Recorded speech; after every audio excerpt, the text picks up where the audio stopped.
Good evening and welcome to ESPN's coverage of the NCAA College World Series presented by Capital One.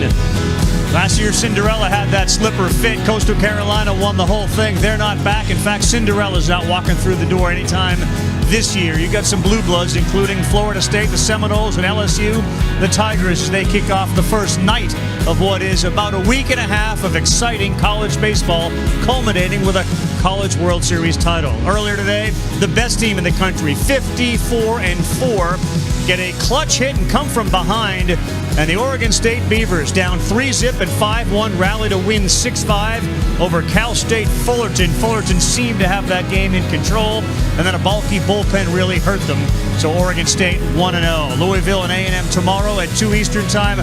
Florida, the Gators, and TCU will recap and end our weekend coverage at 7 Eastern time, ESPN2. Kyle Peterson and, of course, Eduardo Perez, two-time World Series participant, one-time participant, and lives in Omaha. We'll get the whole Omaha thing in a moment. You know the Noles, you played for them, and Mike Martin was your coach then.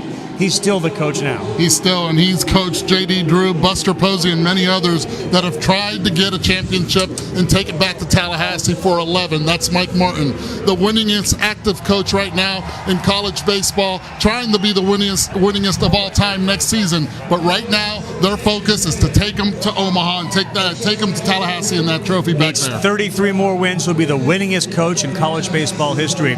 Kyle, LSU's got 6 titles. Florida State doesn't have any, and the guys that they wanted to come back actually came back, which is rare. They came back for this, too, and it was 4 guys that got drafted last year. Kramer Robertson is a guy that has really led the way. LSU comes in, having won their last 16. They breezed through the SEC tournament, breezed through the regional, breezed through the Super. This is one of the main reasons why. The senior right at the top of this lineup.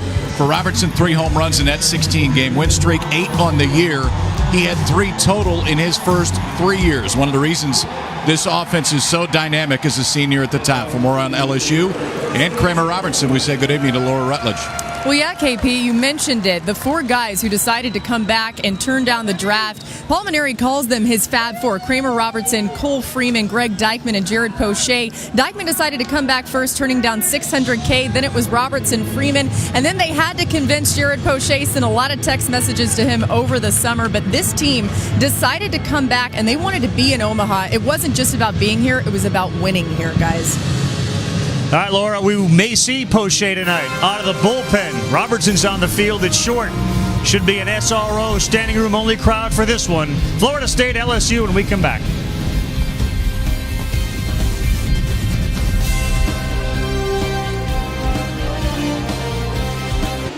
(1943) career wins, second all-time for Mike Martin's 16th College World Series appearance, and looking for their first title. As we show you the Capital One batting order tonight for the Florida State Seminoles, and they've been hot lately. And leading off is Taylor Walls. He has really been on base a lot. Last 11 straight plate appearances on base, continuing to create havoc. And then you have Jackson Luke, as clutch as can be, .382 on base percentage. Look what he's done in the NCAA tournament so far. They got their hands full tonight because it's one of the best right-handers in the entire country. Alex Lang on for his junior season, already taken to the first round of the draft this year from Lee's Summit, Missouri, about a 3-hour drive from TD Ameritrade Park. Big tonight, land the curveball. It's one of the best in all of college baseball, a true 12-6 curveball. And force quick at-bats for an offense in Florida State that likes to lengthen at-bats. If Lang has a good night, could be because he forces quicker at-bats from the Seminoles. You'll see him at the next level, ladies and gentlemen. You'll see him at the major league level, and a 6'3", 199-pounder who throws a wicked curveball. 14 of his 17 games started this season. 14 of 17. He has given up 3 runs or less.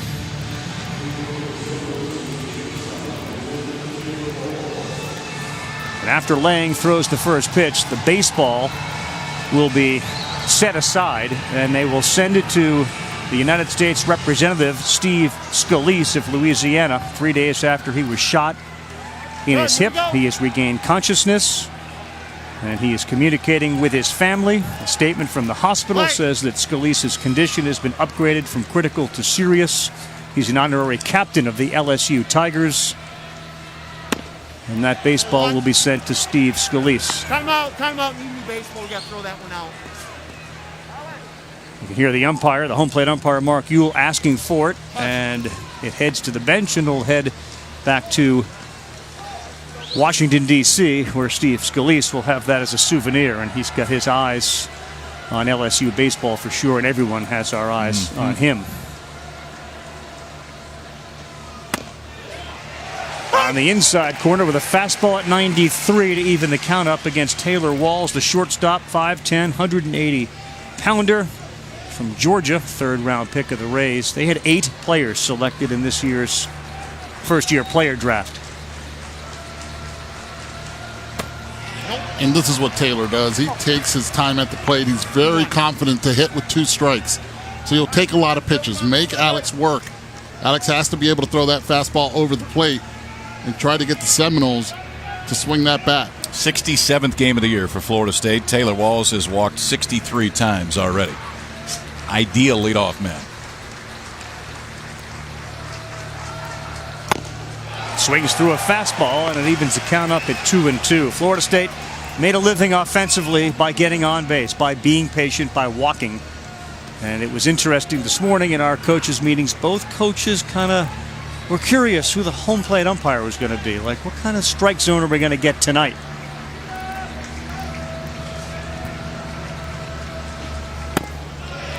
Yeah, I think if you're LSU, you want a little bit bigger zone. If you're Florida State, you'll take the smaller zone because you got 2 guys out there, and the biggest for Lang, and he hasn't thrown one yet. 5 pitches, all have been fastballs. But the key is, can he get curveballs called for a strike? If he does, then you force Florida State to get more aggressive on that pitch. If he doesn't, then he can sit back and wait for the fastball. That's all he's thrown so far. I'm Cam tonight. We'll show you the 3-2. Ball 4, and a good job by Taylor Walls, leadoff man aboard.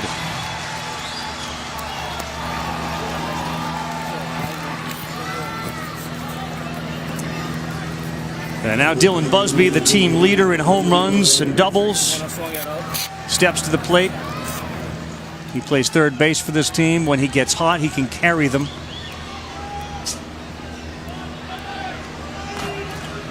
He's streaky, and that's exactly what Florida State wanted. They wanted Walls at first base right now to try to induce and get more fastballs. Had a big 2-out triple against Auburn that basically kept their season alive.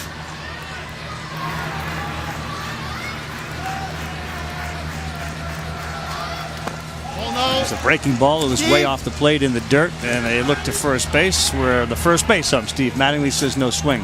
There's the first one we've seen so far. And then swing by Busby that you referenced. Florida State lost their opener in the regional to Tennessee Tech. Had to fight all the way back, had to beat Auburn twice. It was Busby's shot off the center field wall that literally kept their season alive. And fast forward about 2 weeks later, they're sitting in Omaha. Hitting .296 throughout the NCAA tournament. 1-0 fastball, driven deep to center field. Zach Watson going back at the wall. It's gone! A 2-run home run for Busby.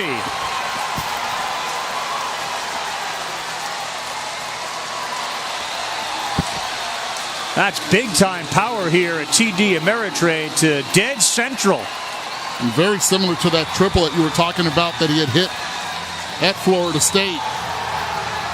Dylan Busby is as streaky as can be, and if he starts this College World Series out and continues to swing the bat, Florida State very dangerous. Leading scoring team in the College World Series. Pitch up in the zone. They're aggressive. We saw a 2-1 swing from Walls. Then again, he got the walk, and right there, 1-0 pitch, fastball, not missing it. First pitch into Jackson Luke for a strike. But I think the key there, too, we talked on the open about Lang landing that breaking ball. He lands a breaking ball for strike 1. That pitch is in a different location, potentially sees another curveball. Instead, comes back with a fastball. Busby makes it 2-0 with 1 swing. Similar start to our first game, where it was a big 3-run home run from Cal State Fullerton in the first, and here in the first, a 2-run shot. Strike 3 on the corner. It seemed to settle down the pitcher in that game, and perhaps even down 2-zip, Lane can settle in. Talk about missing location up in the zone. Busby knew it as soon as he hit it. Pitch up, goes right through it. That's easily a launch angle over 30 degrees. Straight up barreling it. Stays tall and threw out. So we're already seeing this. We saw it in game one. We saw it here. Until last year, we had not seen a home run to dead center field in this ballpark. Saw some last year. Now right away, Busby goes deep. Second game of the College World Series to make it 2-0 Florida State. 2 games, 2 homers. That was the 4th home run to center field at TD Ameritrade. Peter Alonso of the Gators did it twice. Harrison Bader as well. There's a good breaking ball in strike to even the count up at 1-1. Lang isn't used to giving up home runs. That's for sure. He's not used to giving up runs. So what a start for Florida State.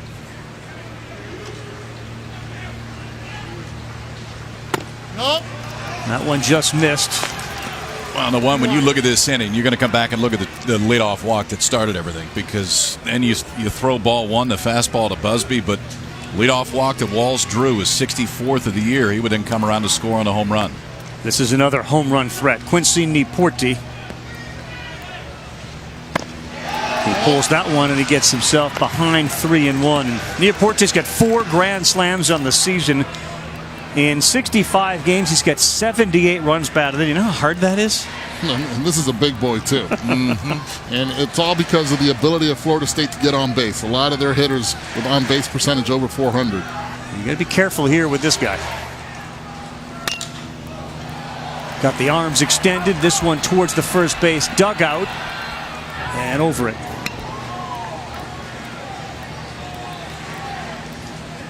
Poncho's out for the night game. I thought we were okay today. We will. Rav, you told me it wasn't going to rain. Well, the good news is we've been just, last night was one of those worst storms you've ever seen, world ending. This is more of just a rain shower. Why do you have to tell Kyle if it's going to rain or not? Isn't this your town? Well, yeah, not the weather guy, though. I thought that was Rav. Yes, yeah, no, we're fine. Nothing. Niporti, this one to left center. It carries fairly deep, but playable. Who's going to catch it? The center fielder.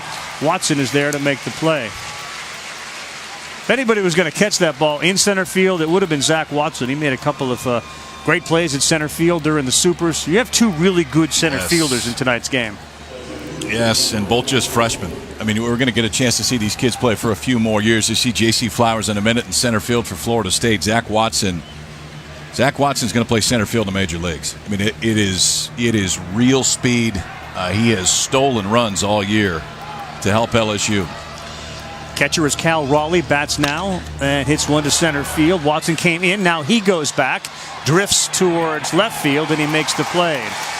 So Lang was giving up high flies, and one of them left the building. Came off the bat of Dylan Busby, who continues to lead the team in homers. This is 15th of the season.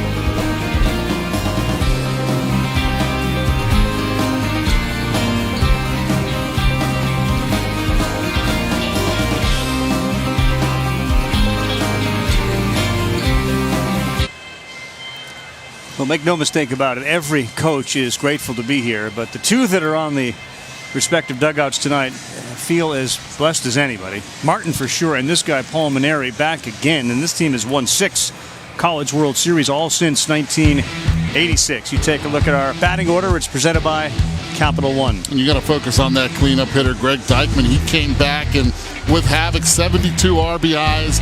You're looking at 19 home runs on the season, just getting better as the season went on. And then the surprise of the lineup was Zach Watson. Started in the 9-hole, now is in the 5 spot. Great NCAA tournament with 4 home runs, 8 RBIs, great bat speed. They're going to face a left-handed artist, and that's kind of what Tyler Holton has been this entire year. A sophomore from Robertson, right in Tallahassee, and you may not see a pitch above 90 miles an hour. But with that, you're going to see a guy that absolutely ignores the count. And I think watching him, there's no reason to even pay attention to the count because it's all 3 for strikes at any point. I think tonight, though, he really has to show the fastball in. This LSU offense has some flash. There is some power. Starts with Kramer Robertson at the top. But on the season for Holton, 112 innings, 69 hits allowed, and 139 strikeouts for a lefty that might not hit 90. The control of all 3 has been really good. You saw he was drafted 35th round by the Marlins. He's only a sophomore, but he turned 21, so he's eligible to be drafted. And as we talked about the players that came back, including this guy that's at the plate now, Kramer Robertson, every one of the players that came back after being drafted saw their draft stock improve. They all were drafted in earlier rounds this time around than last time around, and certainly that's the case assuming Holton stays healthy and continues to pitch well. He'll be drafted much higher than the 35th round next time around. All right, so the shoe game on Kramer Robertson is certainly something that is going to be a big story as long as he hangs around. He's got like 35 to 100 different pairs depending on who you ask. And they're all basketball shoes. He's got this dude that puts spikes on the bottom of them. $100 a pair. And he was fired up when they knew they were going with the all whites because he just loves to wear the Nike white Jordan basketball cleat thing. That is the official name too. The Jordan Nike white thing? cleat thing is what it's officially referred to. They look comfortable. Yeah, he's got plenty to choose from, that's for sure. End of the bat, center field. Into the flower bed out there. I think we're going to call J.C. Flowers the flower bed. Let's go down to Laura.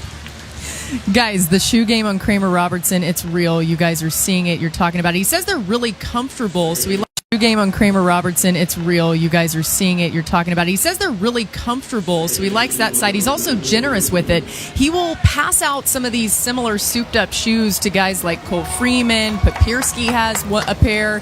He lets other guys get a hold of them, but he wants to make sure his are just a little bit better, just a step above.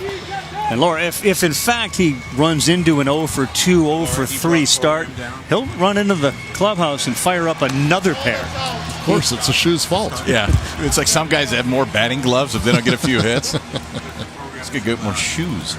Here's your buddy Cole Freeman, the second baseman.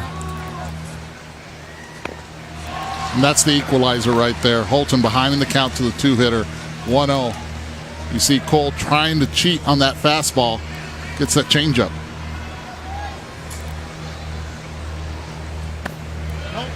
And maybe for the viewer at home, explain when you get into a hitter's count, that means the hitter has the count in his favor. 1-0, 2-0, 2-1, 3-1. Usually a hitter will get a fastball. You're looking fastball, especially when you're down 2-0 and you're the number 2 hole hitter in the lineup. This guy in a hitter's count will not throw a hitter's pitch. He will throw a pitcher's pitch. He'll throw a changeup in a hitter's count, and it keeps the hitters way off balance. And he threw 3 in a row. And I think, I mean, regardless of whether you know the book or you don't know the book, and obviously they know the book on Holton coming in, you still don't see that many guys go 3 straight changeups when they start the count 1-0. And that's why when we said ignore the count, the kid can throw any of 3 at any time, and it totally changes an offensive approach. The thing is, he adds and subtracts on that changeup. So sometimes that changeup will have even more sink when you think you have it timed, then you end up rolling over. Antoine Duplantis is the left fielder. Sophomore, 5'11", 179-pounder out of Lafayette, Louisiana. If you're looking for a comparison, I guess the name that people are willing to throw out there, which is a great name and a Hall of Fame name, with Holton is Tom Glavine. I get it's the lefty, and he's a nibbler on the corners. He'll like to expand that strike zone. But that's a pretty heady comparison. It's very, very heavy, but if you look at the NCAA and the way the hitters are approaching him and what they've done and the success that he's had at this level, it's very Glavine-esque. I think the other thing you see with Holton, much like Glavine, I mean, Glavine was an NHL draftee. Holton, a well-rounded guy, too, has 2 home runs this year. Offensively, we could potentially see him during the course of this tournament. Yeah. So you can't bunt on him.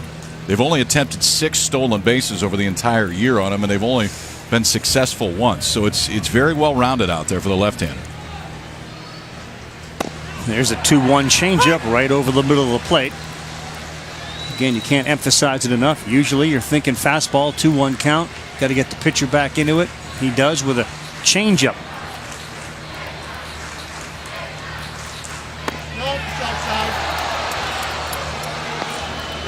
And that takes discipline right there by Antoine.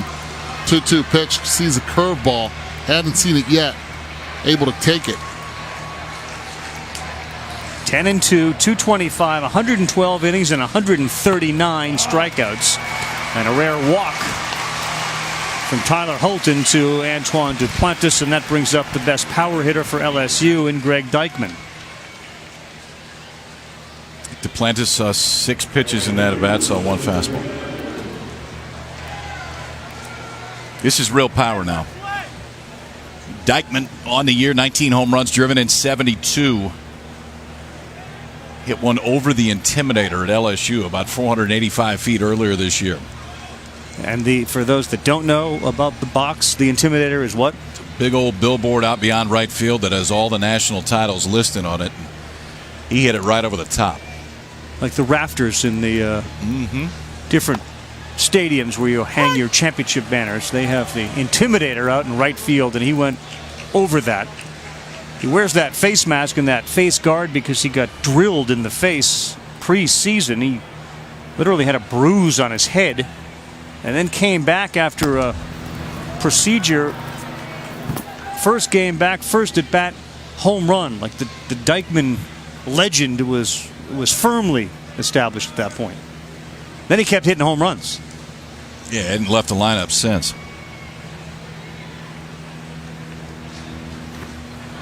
The very sensitive head coach Paul Maneri, after Dykman had got hit and realized he was going to be okay, he did ask him when he was in pain, have you always had that dent in your face? Well, he got lucky, too. He got hit in a spot that it didn't affect his eyesight, didn't affect anything else. In fact, he was back just a few days later. A week before the season started in a scrimmage, and they didn't really lose Dykman at all. Homered in 3 of his first 5 games, in a tough spot now against Holton, behind 0-2.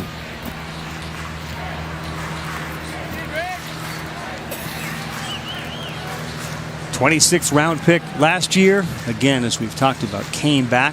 2nd round pick this year. Runner goes. Check swing. Did he go? Yes, he did. Ball got away, and Dykman hustles down to first. Ball comes out of the catcher's hand. Here comes the runner from first, and they score a run on what was ultimately a strike. How about that? Duplantis was running from first to second. Check swing, strike 3. Ball got away, down to first. And then the ball came out of Raleigh's hand, and Duplantis kept running the bases. And Dykman right here, he had to go from the get-go. He stayed back. They asked for an appeal at third base. Quickly, the third base umpire said yes, but give a lot of credit right there to Antoine Duplantis. Did not stop, did not hesitate whatsoever. Catches napping Tyler Holton, and that cannot happen. This is something that cannot happen for the Florida State Seminoles and the LSU Tigers. You talk about stealing a run. That's inning over. That's inning over. You steal a run, and now you're back into this thing. You had runners scoring from first base on a strikeout. You're a big winner, because that one doesn't happen very often right there. Duplantis can fly, hardly let up all the way around. Dykman ends up on first base, and the Tigers squeeze a run out without a hit. That was really good hustle right there by Duplantis. And to your point, Holton never really looked. He probably didn't get a lot of communication from the third baseman or anyone else screaming to cover home. So Zach Watson bats. Pretty rare, too, to see anybody running on Holton. And that's the thing. Holton also, he's thinking, he's really thinking the catcher Raleigh is going to throw to first. He had him by a few feet, but the ball slipped out of the hand, and as soon as it slipped out of the hand, it all broke loose for the Seminoles.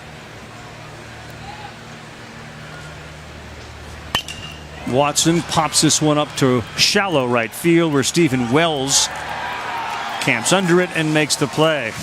Well, we saw the conventional 2-run home run, and then a run scored on a third strike from first base.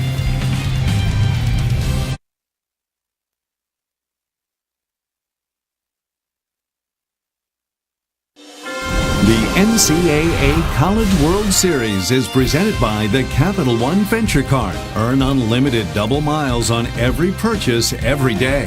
What's in your wallet? And in part by Northwestern Mutual. Northwestern Mutual. We help you live life differently. Kind of a wry smile anytime you run around the bases, a la Little League. Like you're on first base, the ball gets by the catcher, you just keep going. Take a look at what happened. At least right now, official score doesn't have any error on the play. You get a strike 3. They call it a wild pitch. And watch Kyle Raleigh right there. If he stays down to try to block it instead of coming up for the steal, you have to try to block that. You have 2 strikes. You forget about the runner right there, and you think about the hitter and the baseball. Have to be able to keep it in front of you. Great hustle by Duplantis. I don't think I've ever seen that. There's so much I foul don't think ball I've ever territory seen here. it. Yeah. But if anybody's standing there, he's out by 31 steps. No doubt. I mean, it's nobody home. Duplantis doesn't break stride, and the Tigers steal a run in the first. Top of the second starts, and we start with Drew Mendoza, the first baseman for Florida State. There's a few guys you watch take batting practice, and you're like, there's something different about the way he hits or he swings or his strength. And Eddie, was Drew Mendoza one of those? Yes. It sounds different off the bat, and he's actually holding the bat a lot different than he did when he first reported to Florida State in the fall. Nope, that's out. How so? Well, earlier in the year in fall ball, he broke his thumb, his throwing hand, so he had to hold the bat differently. Not only with the top hand, not only with the bottom hand, but also with the top hand. Holds it deeper to try to kill the vibration when he makes contact. But still, the power is there. It's a sweet swing. Let's not forget he's a freshman. He's going to get bigger. He's going to get stronger. And with the plate recognition that Florida State develops early on, he will start acquiring that knowledge also. Had a 2-run home run against Carolina in the ACC title game. Checks his swing and no swing. 3-1. And now Lang once again finds himself behind 3-1. So Lang hasn't yet found the breaking ball. And he's gotten behind in counts. Well, he better hit his spot right here. Stay down and away if it's a fastball. Very good inside hitter. Great pitch. 3-2. Last year at the prep level in Florida, it was Mendoza, Austin Langworthy, who we'll see tomorrow night for Florida, and Carlos Cortez, who's at South Carolina, the top 3 prep hitters in the state. All ended up playing college baseball, all at very solid freshman years offensively.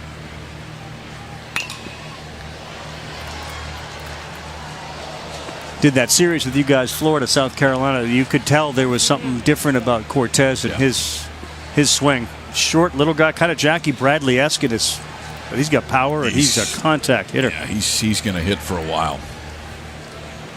So is this kid. You're right, it does sound different. And when it sounds different, it usually means you're going to hit for 10 or 12 years. That one sounded different to Alex Lang because just reared back and threw the fastball right by him. Guys, LSU pitching coach Alan Dunn down here talking to Lang right before he was going out in this top second, saying, hey, we've been here before where you've given up early runs. He did it against Mississippi State, actually, in the Super Regional. He said, just go out there and pretend like it's 0-0, and he reminded him to stay ahead in the count, guys. Always a good reminder, Kyle, for a pitcher. When you can, get ahead. Yeah, especially for a guy like Lang, because that curveball moves so much and he throws it so hard, it's tougher for him to get that called for a strike. So if you get ahead and you force an offense to get a little bit more aggressive, then you get swings out of the zone. Totally different for Holton. That's why I like these guys, because the approach is very different. See, he had 6 walks, but 10 strikeouts in that game against Mississippi State. Facing Matt Henderson, the second baseman. Breaking ball to short through the hole, and he's aboard. Pretty good piece of hitting on a good breaking ball. Second hit of the night for Florida State. And now with 1 out in the bottom of the order coming up in Wells and Flowers, you may see some activity on the bases and with the batter.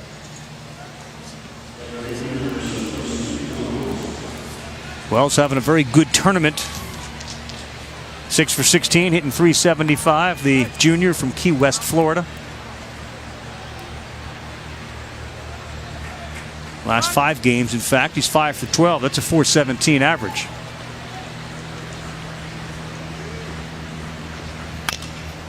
Jam to third, over to second for 1 to first, throws high. They call him out at second base. Up here in the booth, Eddie quickly went with the safe sign, thought perhaps that Freeman's foot came off the bag. It looks like it didn't, because there was no argument by none of the coaches, but still. You have to be able to at least get one out. Right here, jam shot, slow off the box. Have to shuffle your feet. You know the hitter doesn't get off. This is a bad throw from the get-go. That's close. Second base. It's close. It's pretty good work by Freeman, too, who is a supreme athlete at second base. And it was close enough that it didn't get an argument anywhere else. But the throw kind of changed his mechanics to first base. Ball sailed on him, or it otherwise would have been a double play.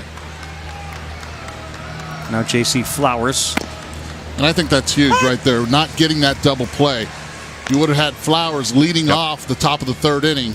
Now, worst case scenario, Flowers makes it out here. You'll have Walls leading off, and that's not what the Tigers wanted.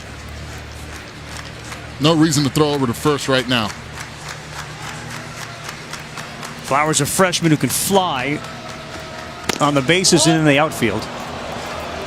Take a look at the footwork at second base by Freeman, Eddie. Maybe you can explain why the ball sailed on him. Well, it sails right here, but he stays with that left foot on the bag. Yes, he does. Very good call. Adam Dowdy at second base. Umpire. The other thing to remember, too, it's raining enough that on one to where it's a quick transfer, that ball's a little bit slicker than if it's a dry track right now. That could have been enough if Freeman didn't get a good handle on it, allowed that ball to sail. Fouled at the plate. Last two swings, both by Wells, and that one by J.C. Flowers on fastballs that are running in. That just tells you the good movement. Let's kind of tamper down the old weather talk. I think we nailed the forecast. We're in for a good weather night rest of the way. Well, you've been chirping all night. You've been chirping the whole night about the weather for Eddie. Well, just get it right. He lives here. Get it right. There's no chirping. Nailed it. 0 for 1. You got plenty of time to make up. Playing solid this time around. Florida State 2, LSU 1 with the Tigers coming to bat.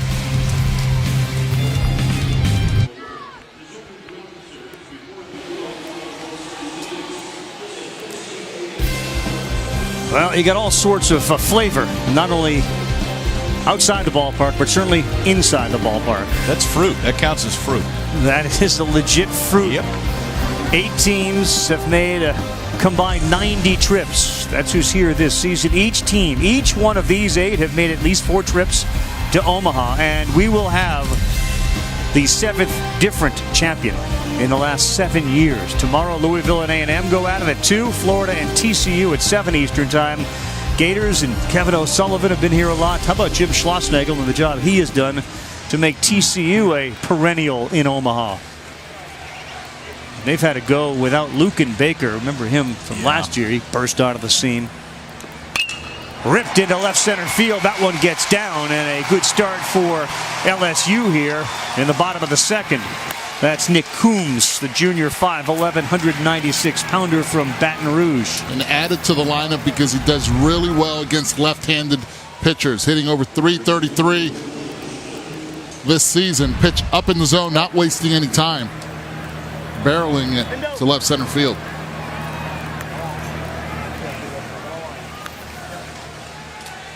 Lefty Josh Smith, a freshman, Greenwell Springs, Louisiana.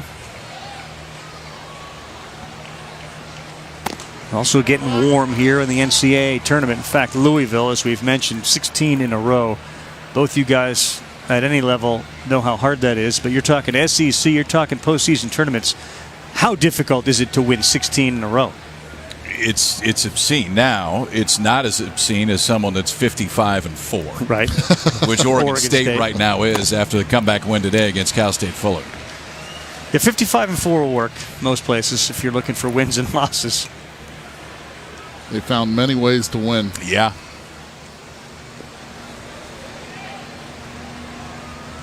LSU's Super Regional win ended around 1:36 a.m. when they beat Mississippi State.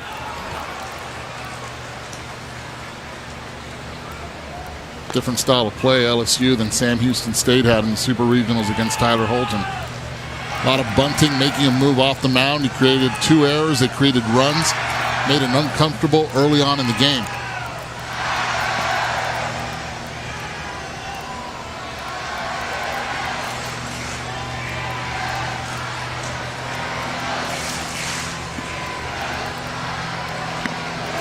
Hey, Jim Cantori, it's still raining, so I know that we saw a shot of sun and something else, but I didn't realize. I thought it was. I read the graphic. It said Ravitch, Perez, Peterson, Rutledge. I didn't realize that Cantori has he been added to the? My bad. Sorry. I didn't see his name. There's no hurricane here, is there? On the corner, big pitch at 3-1 to make it 3-2. Smith was looking for that free pass. Take a chance here. Put Coombs in motion. Nobody out, but 3-2 count to the freshman at the plate. I've already seen Duplantis running. Nope.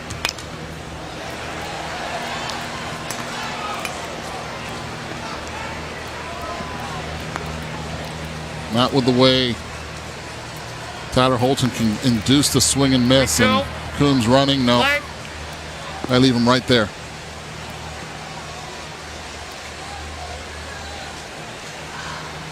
Catcher for Florida State, Raleigh, has played every game this year for the Noles. This one's sky high, so you're looking up into the rain that Kyle's talking about. Now we converge, and the center fielder, J.C. Flowers, is underneath it to make the play. That rain bother you, Eddie, when you're an outfielder and it's coming down in your eyes? You're looking up there? No, not as much as when you're an infielder that you're looking straight up. As an outfielder, it's coming in an angle. That's not bothering you at all. It's really good that the freshman took over right there and called off Henderson. Made an easy play. Made a difficult play because of communication easy. He went a long ways, too. Yeah. I mean, I'm looking forward to seeing these kids play in a ballpark that plays, obviously, pretty big. I mean, there's a lot of room to have to cover out there, but two of the best freshman defenders in the outfield, both in the same game. Well, and that's one of the reasons why Mike Martin decided to start J.C. Flowers in center field. He's been struggling with the bat, but defensively, you can't substitute that speed. Yeah.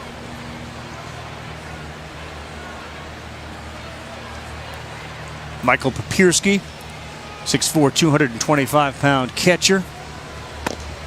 Changeup gets a piece of the corner to even the count up at 1-1. See, there are counts as a right-handed hitter that you just have to sit on that changeup, and you know he's going to throw it up in the zone. And the 1-0 count that Holton goes with, if you look up, you can really beat him to the spot. Whew. You got to think, too, if you're a righty, if you see more than two pitches in a bat, you're going to see a changeup. You are. It's see if LSU just kind of takes that approach, and it's even if you're sitting on it, if he really gets over the top and has that sink, it's still a swing and miss pitch. And this is the thing, he has yet to throw that fastball inside. Yeah.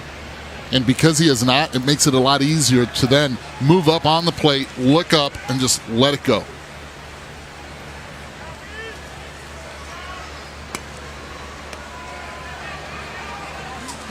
Florida State's pitchers have been nasty during the tournament with an ERA of 1.8 and a whip of 0.97 with a 12-1 strikeout to walk ratio. Tried to do it there. Tried to throw that glove side fastball, and it looked like it just missed down. So after off speed to Papierski, and if he lands this one, it's strike three. Just a little bit low to even a count. I think he's still sitting changeup.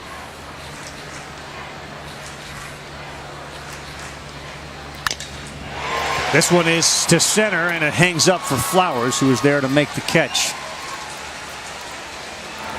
You get off balance and out front of some of the pitches, it makes it real hard to square the ball up. Second out of the inning. And the 9-hitter is Bo Jordan, and he's the team's designated hitter. You know, one thing I like about Holton, you hear some guys that go out and say, you know, first time through the order, we're not going to show him everything. That's great, but if you make it the first time through the order and you give up 4 runs, it's not the best idea to not show him. I mean, he's coming out. We've seen everything so far. Now Bo Jordan, the 9th to hit of the day for LSU.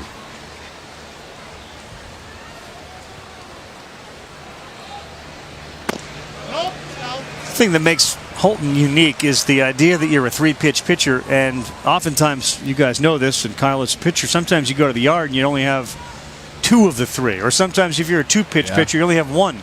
They seem extremely confident that it doesn't matter. He will always have 3.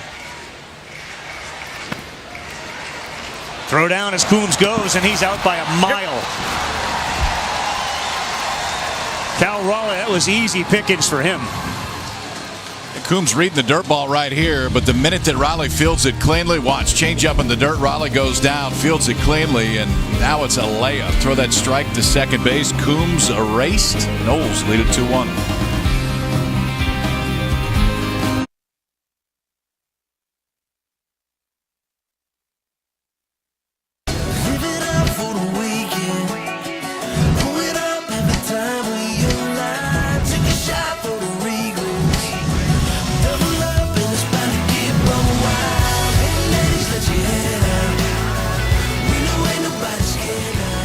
First of 2 weekends at the 2017 College World Series, and for more on this World Series, including the interactive bracket and highlights, log on to ncaa.com.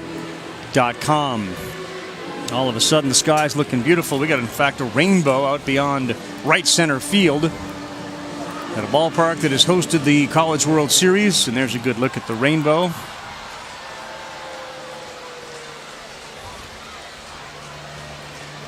After Rosenblatt moved down here, 2010-11 season. A lot of people long for the days of Rosenblatt Stadium, but the more and more you come here each year, you get the sense that there's an acceptance. It's a phenomenally beautiful ballpark. And the crowds, when you have certain programs playing, the crowds grow. That one line past the second baseman and into right field. Now watch, we're on our way to second base and heading to second base and in with a double. Good hustle. Right, Taylor Walls, the shortstop, start things off. Taylor Walls working the count to the fastball right there. 1-0 count. Beats it to the spot. Hits it out front, and he's thinking double from the get-go. Not even looking. Steps on first and goes to second. And this is a 13th consecutive on-base streak that he has. He continues to get on base, barreling everything that he does. If it's not a walk, it's a double. He hit 2 home runs in the Super Regional, in the clincher in Tallahassee. This kid's for real. Walked, scored on that home run in the first inning from Dylan Busby. He's up now. 15th home run of the season. It was a shot to straightaway center field. There are the numbers. It traveled 421 feet with a speed off the bat of 101 miles an hour. That one is ripped. That's into center field. Busby picks up his 3rd RBI as Wall scores from second, and it's a 3-1 ball game. How about Walls and Busby at the top of the order? You know, I think it's interesting. So we talk about Florida State. We talk about how patient they are, but the reality is they'll hunt the fastball, too, and that's exactly what they've done in this inning. Walls double on the fastball, first pitch fastball here to Busby, and he smokes it right back up the middle. Both hits today have been up the middle.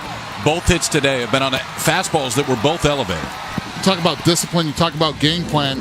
That's one thing that Mike Martin Jr., which is in charge of the hitting, has really instilled in all of his players. Look for one pitch location. You have to have that discipline. Yes, you'll get a lot of strikeouts against the Florida State Seminoles, but they'll make you work. And now it's time for Alex Lang to start making the adjustment of going to that off-speed pitch to start off an at-bat. And more importantly, throwing it for strikes. Jackson Luke, the left fielder, steps in.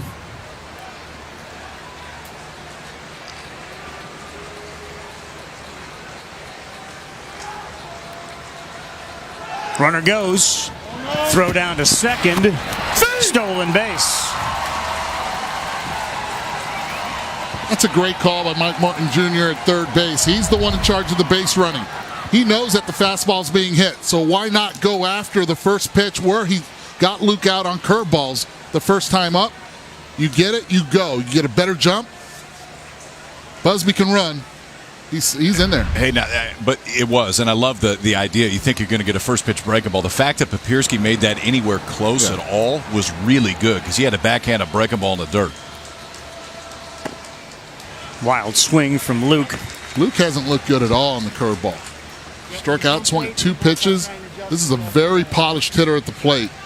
This is the guy you want at the plate when runners are in scoring position. 382 this season with runners in scoring position.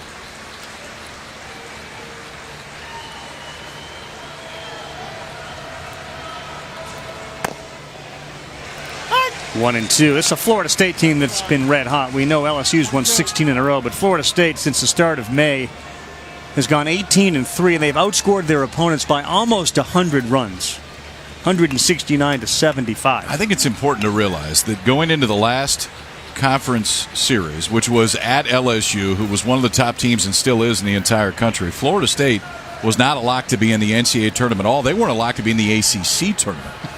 They win 2 at Louisville. The third game gets rained out to beat Louisville and North Carolina in the ACC tournament. Now they're still playing. Guys, that Louisville series was the turnaround for this Florida State team. And Jackson Luke said that he and Quincy Neoporte were talking before the game, the first game there, and they said, look, the pressure's all on the Cardinals. We're just here to do everything we can and see what can happen. And that type of mindset really helped them. And they said that's when they really started to believe they could be the team that people thought they would at the beginning of the season. Yeah, the other part of that is this was a team that has dealt with all sorts of injuries. And they were a top 5 preseason pick, and they were picked by many to get to Omaha. With the injuries, it all went south for them quickly. Jackson Luke now 0 for 2 with 2 strikeouts.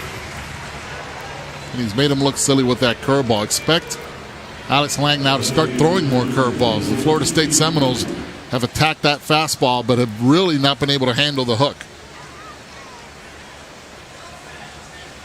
I kind of like that theory all the time when teams, there's 2 things that teams always say. We have a chip on our shoulder and everyone's picking against us, when in fact you may not have anybody picking against you.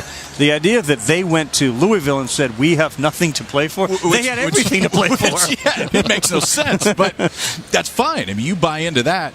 That was interesting in talking to Mike Martin Jr. today, and you know, Mike Martin won 1,943 games coming into this. Yep. He said, boys, we've been here before. We're all right. And whether he believed it or not, they believed it. They've gone on a great run since.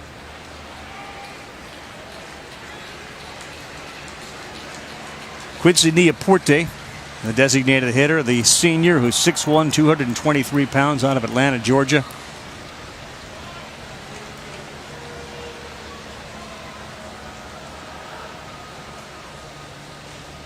It's a familiar name across the sports landscape for those that follow golf. Of course, his grandfather was the head golf professional at Winged Foot in New York for a long, long time. His mom was a tremendous tennis player and golf coach at Florida State. Played golf at Florida State. Didn't his grandfather win a national championship also in Ohio State? And he can hit a ball now. He can hit a golf ball. You get the sense any ball he can hit. Lays off that, though. Shows some good patience on the breaking ball and is ahead 2-0.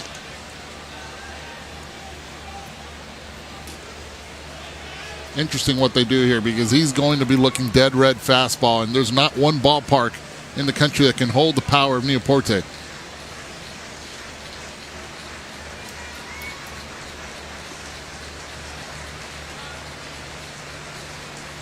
Busby 2 for 2. You see him. He's off second base. He had a home run in the first inning. He knocked in the third run with a single here in the third.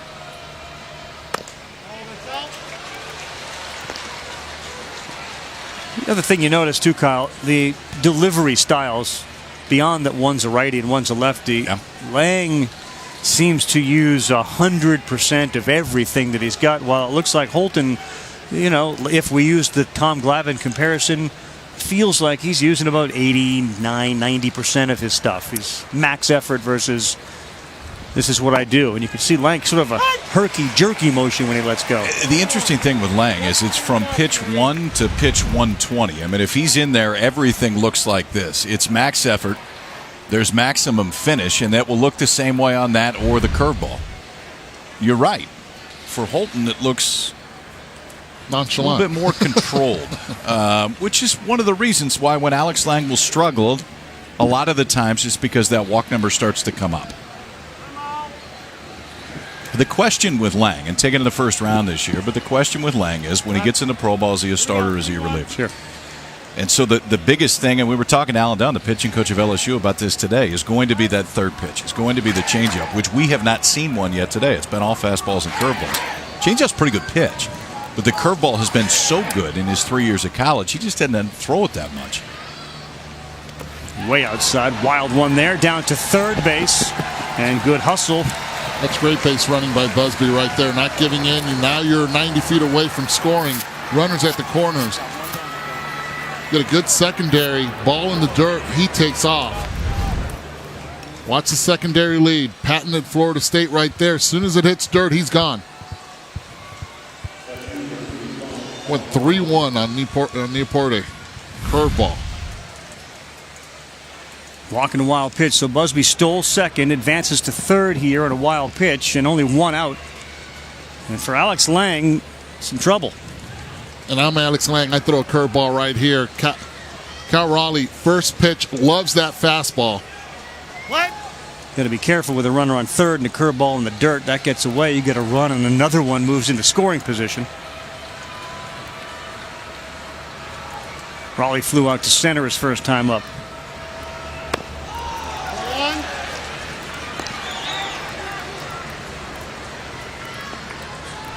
Talk about Florida State working the pitchers. 46 pitches so far. And 2 1/3 innings of work. Lang was a first-round pick of the Chicago Cubs. He went 30th overall. He really wanted to, and who doesn't, to be picked in the first round, and his was the last name called. Way outside. That's that first changeup, right? Yep. And you could see it actually when he went into his glove and really tried to turn that one over. Ball sailed all the way out of the zone. So Raleigh now on a 2-0 count. And don't be fooled by Raleigh's numbers. The average might not be there, but there's real power in this bat, too. 8 home runs of the year for the switch-hitting sophomore catcher.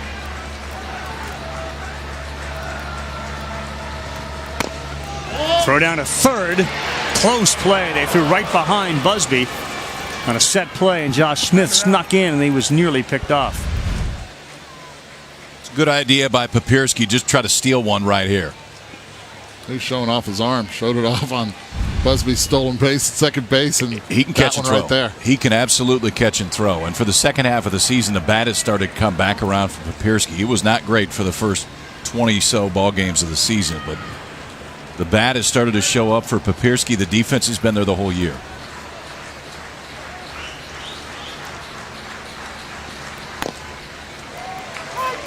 Fastball 3-0 right down the middle. Really surprised they didn't give him the green light. Runner in scoring position right there. You know you're going to get that fastball 3-0. But you have the young Mendoza, Drew Mendoza, on deck. Well, 3-1, first and third. You got Lang on the ropes here early in this game. That was back 3-2. The LSU bullpen has been tremendous over this 16-game win streak. I send them here. If they throw through Busby, I'd send Busby. If they strike out and try to throw him out at second base, I have Busby stealing home. Try to steal a run here.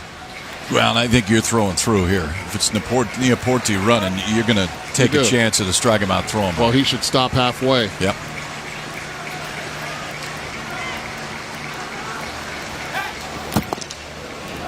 You're going all Little League. You want chaos on the bases. Well, that's what you see, though, in the college ball. You do see that. You try to steal a run in this situation. At the same time, try to stay away from the double play. You have a catcher at the plate, slow runner at first base. Try to get and put pressure on the defense to execute. LSU they're fundamentally sound, but you have to put pressure on them. He stays. Not going, strikes out, and he is out number 2. We'll see what happens during the rest of this ball game, but that's a really big out from Alex Lang when this at bat started 3-0. So 3-0 fastball gets all the way back to 3-2, then comes back with a breaking ball to strike out Cal Raleigh. Can't put it in play. Runner stays put at third base. Busby can't go anywhere, and now Lang is a pitch away from keeping this a 3-1 ball game.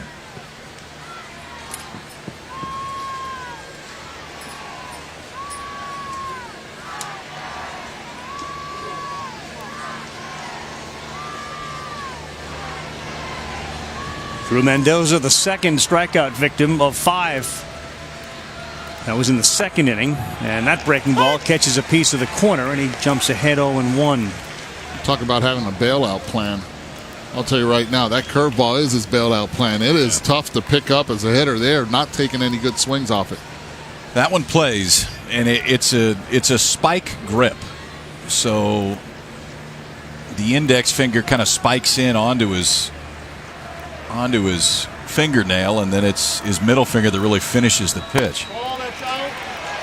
And when he showed up, he threw both the curveball and the slider. And Alan Dunn said we got into fall baseball, and you saw the curveball. I said, whoa, hold on. We're going to just throw that one from now on. We don't need to worry about the other one. Let's just throw that one because that one plays pretty well.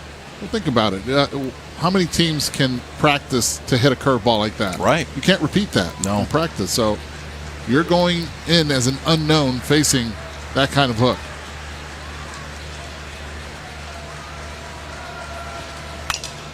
Fastball fouled off. Just did the Red Sox game Sunday night, Kyle, and it speaks to this pitch grip because Drew Pomerantz pitched in that game. Exactly. Does the same thing with the knuckle on the curveball, but it's not a knuckle curveball. No, I mean, not like the Messina where it really, Right. I mean, he threw it and tried to release it with the knuckles coming off. It's that spike curveball, and what it does is it gives you more leverage on the ball. I had to throw this because I couldn't spin it normally and learned it when I got to college, and it allowed me to put a little bit more torque. Mine didn't look like this, but it allowed me to put a little bit more torque on the pitch.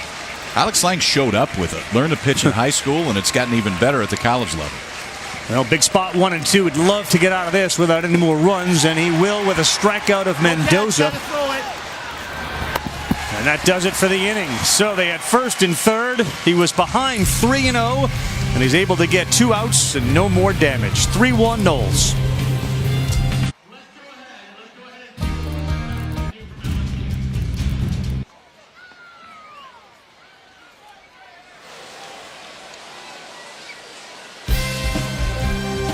NCAA College World Series is presented by Capital One.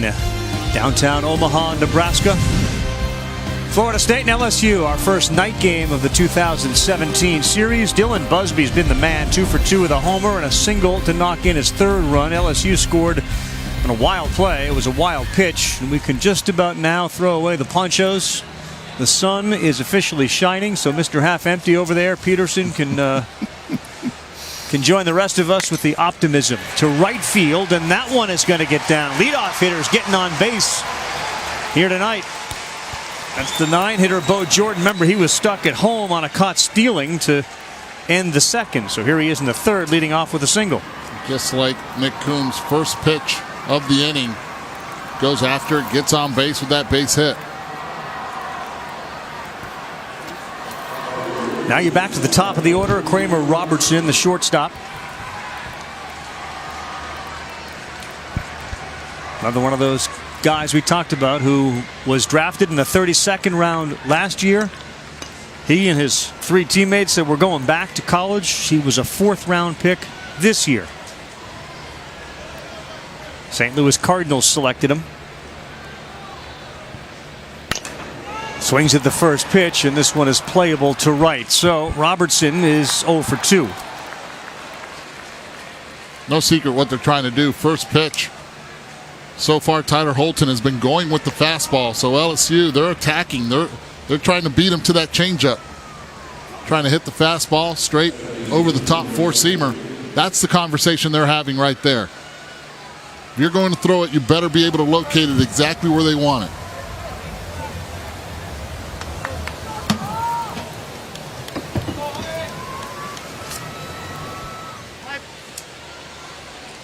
Freeman went 5-3. Third to first, his first time up.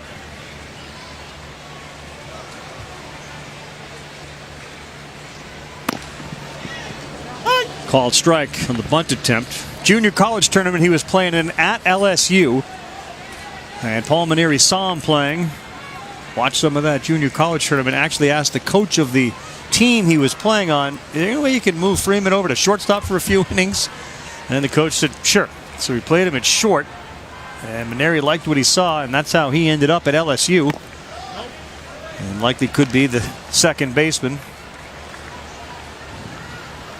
And shortstop, and he ended up playing at second base. Laura's going to have Paul Maneri. And he can fly. I mean, it is game-changing speed when Freeman gets on base. That's the one thing with LSU. You keep the top 3 guys off. Kramer 8 for 11 in stolen bases. Freeman 18 for 24. Duplantis 18 for 22. When those guys get on, then Palmineri can push a lot more offensive buttons. Showed bunt early in this in bat, and Busby's playing about 2 steps in. It's a weapon, and you can see the frustration there from Freeman as he swings and misses at that. Remember, he threw him 3 straight last time to get the ground ball to third base. He's shocked if he doesn't throw another one here. Better be lower than that one. Jam shot, slow roller. They'll get one to first. Not in time, and that's exactly what we just talked about. Freeman, that's a double play for almost anybody else in the lineup, but he flew down the line. No doubt, and that's the first pitch also that Tyler Holton was able to get in on a right-handed hitter. A very well executed pitch. Up and in, but he gets out of that box and he is flying through, not looking over at all.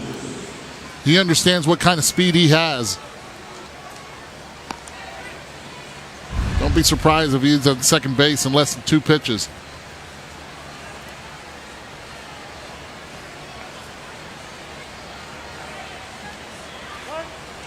Of course, recently Alex Bregman was an outstanding shortstop for LSU. You'll see Alex Bregman Sunday night when the Astros and Red Sox play. Forget second pitch. How about first pitch?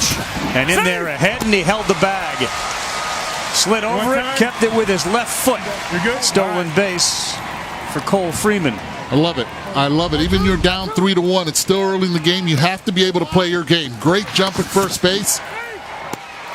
Go on first move off Tyler Holton. Well, and that's just a second stolen base on Holton this year, but we haven't seen him, I don't think, throw over to first the whole ballgame.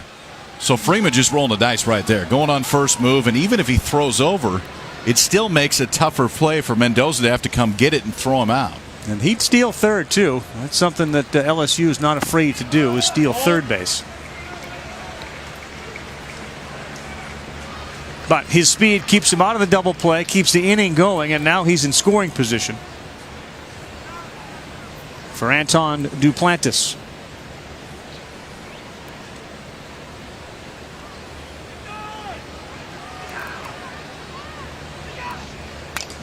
He wants to go. He's moving those feet.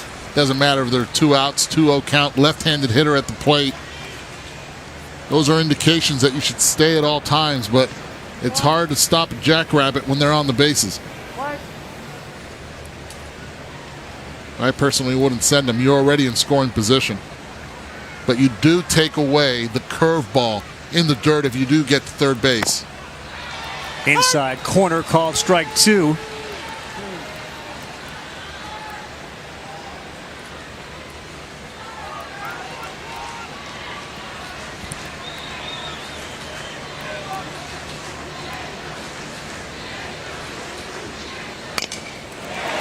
Into center field, and around from third will come Freeman. He'll score, and his speed got him a run. That's one of those things you just forget about, but his hustle down the first baseline to prevent an inning-ending double play got him on, got him to second with a steal, and scored the second run of the game. This is Tiger baseball at its best. This ball's supposed to be in the dirt. Instead, it stays up, and really good piece of hitting. Staying with this curveball. Right up the middle, not trying to do too much. Gets that base hit, and again, you said it. They stole the run right there. That's their patented game. Well, and think about it. Anybody else but Freeman's running, it's a double play. The inning's over. Absolutely. He beats it out by a half step, steals second on the next pitch, and scores on the 2-out single to center by Duplantis. Back-to-back breaking balls there. The pitch before that called for a strike. That one hung up a little bit. Duplantis gets the Tigers back within 1. First move we've seen right there, which is probably a pretty good idea because this guy will run too. Tyler Holton has not allowed more than 2 earned in any of his last 7 starts. He throws over again. His last 5 starts, an ERA of 0.92. He came in with 53 strikeouts and 6 walks in his last 5 starts.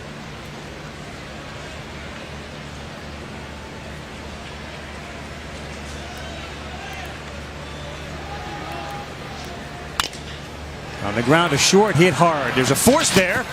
And the second baseman, Henderson, didn't get over, so Walls had to take it himself.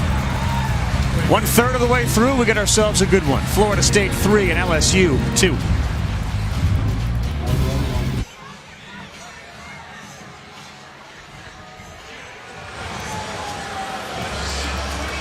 We're back with LSU head coach Paul Mainieri. And Coach, how did Cole Freeman's speed factor into getting another run on the board? Well, you saw him steal that bag there. It's tough to get a stolen base against a left-hander, but I just felt like we needed to try something.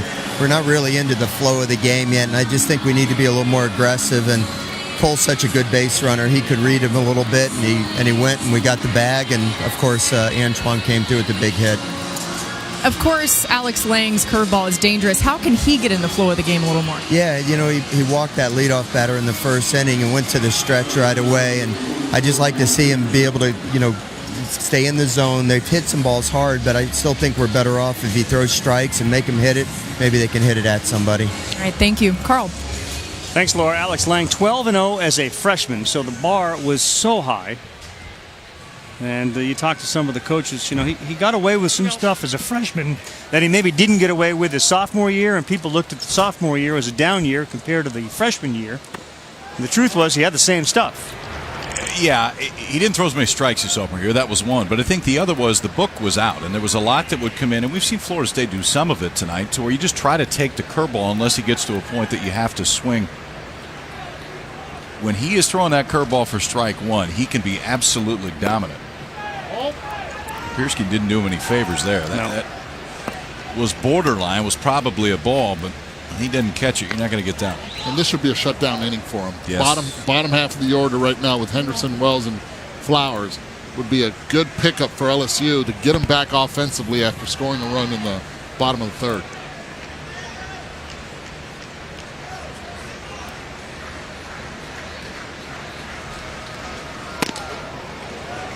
Gets the called strike at 91 miles an hour. Last 8 weeks, they talk about how he's been amazing to watch and been a true ace. And they talked about, and this is one of the examples tonight, how he was able to manage to get victories, keep his team in the game when he didn't have his best stuff. And I think we can acknowledge, at least through 3, he didn't have his best stuff. He definitely does not have his best control. I mean, 8 of 16 first pitch strikes for Lang. If you talk about Holton, you're not as worried about it because of the other stuff that comes after. If you talk about Alex Lang, it is a bigger deal. Wild at 3-1. That's a walk to Matt Henderson. So the leadoff man on again. Remind everybody, we all know, Sunday, Father's Day, E60, an inspirational feature on the Reds reliever Michael Lorenzen and the relationship he has with his father. We invite you all to start your Sunday with a story 9 a.m. Eastern on ESPN. It streams live on the ESPN app. That's Sunday morning, 9 a.m. Eastern time for E60.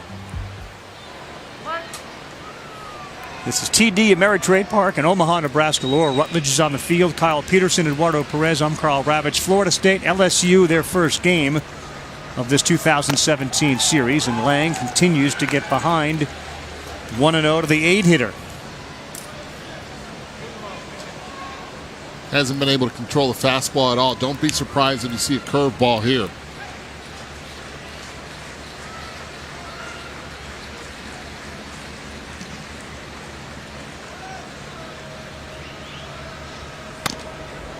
One fastball on the inside part. 86 miles per hour. Took some off. He went fastball on the inside part, but it was nowhere near where Papierski was actually set up for it. And no velocity either. Yeah, I think that's the one thing to watch is where are the misses? I mean, if the misses are just off and they're on the right side of the plate, it's one thing because mechanically you're close. The misses have been a little bit spotty today for Alex Lang. He has shown historically the ability to find it. I mean, talking to Alan Dunn today, we've seen it plenty of times. I mean, if he doesn't have it right away, he can get it during the course of the ball game. That's why there's been zero action in that LSU bullpen so far.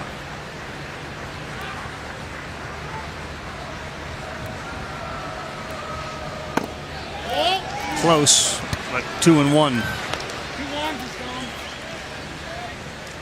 His numbers for the year were 9-5, a 2.92 ERA, a first-team All-American back in 15 when he was the freshman pitcher of the year.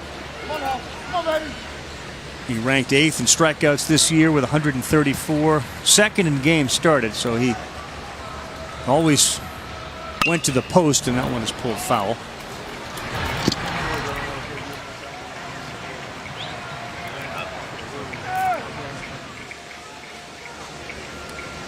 TCU, one of the other teams that are here today, one of his 3 rough outings was against the Horned Frogs. He gave up 6 earned runs. On the other side, we talked about Holton. Many of his best games have come against the best competition. It's pretty crazy. I mean, against ranked teams this year, Holton's ERA is 1.18. Twice against Louisville, went 16 innings, gave up 2 earned runs total. One thing about Lang, he's full throttle on his throws to first, too. He gives you 100% effort there, too. There's nothing half. And that's scary as a first baseman because he's winding up and it's coming at you. Missile. You're like, where's it going?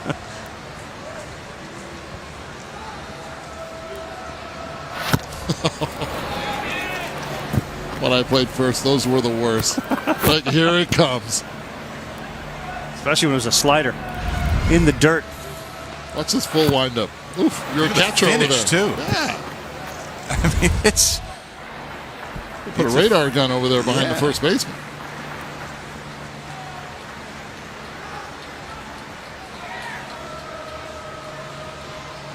Good breaking ball. Picks up another strikeout. He's got 7 of those.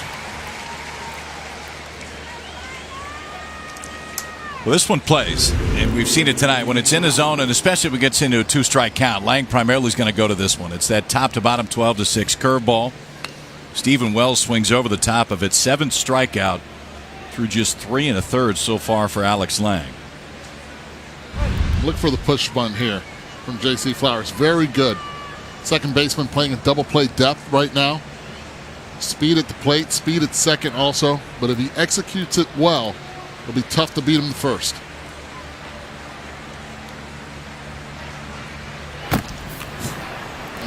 What's the count over there at first? Because I think it's like a 1-2 count. That was an 0-1 sinker that just missed down. It had pretty good late action. Flowers, one of the freshmen who has just been in a big-time slump. Now, his defense has been outstanding, and it's something that they're never going to discount. But offensively, he kind of hit that freshman wall. And he pops this one up on the infield. Second baseman Freeman makes the play.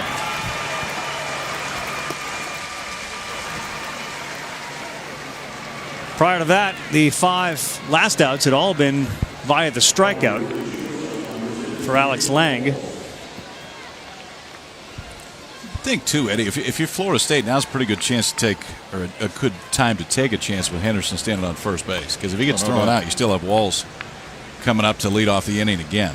Walls reached base twice, scored both times. Leadoff walk to start the ball game, came around on a Busby home run. Then leadoff double in the 3rd, came around to score on a Busby single.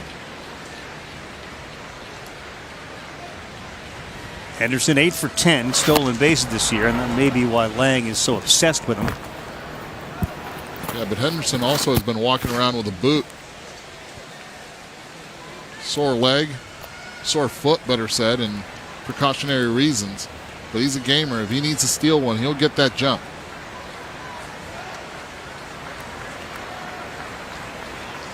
Mike Martin Jr. said the MVP of the Seminoles this year have been the trainers and the doctors. Getting the players on the field. That one in the dirt, down to second and out. What a play and a throw by Krapierski. Picked it up and threw him out quick on a one-hopper. And there's nothing wrong with that right there. You have Walls hitting. If you get out at second base, it's okay. You have your leadoff hitter on. In the meantime, you try it, but Pinsky making a perfect throw to second base on the bounce. See you later.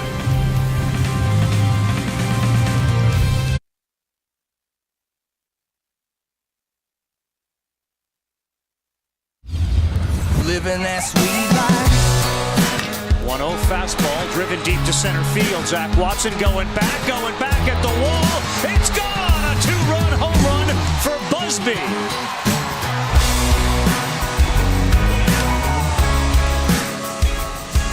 Let's hear it for the college kids, Florida State and LSU. And the critical first game victory. 33 of the last 36 College World Series champions won their first game. You lose 2 and you go home. You win your first 2 and you're in the driver's seat. Good battle tonight, Florida State, LSU. It's 2 of the better college baseball programs. And the truth is, they don't play each other very much. They haven't played each other at all since Paul Maneri's been at LSU. He's beaten him twice when he was a head coach at Notre Dame. How about total combined wins here on this one? For these two? 3,315 wins between these two dugouts. It's a lot of games. Both Hall of Famers. 33 more wins, and Mike Martin's going to be the all-time winningest coach in college baseball history. And there have been some ridiculously successful coaches. He's going to be at the top of the mountain.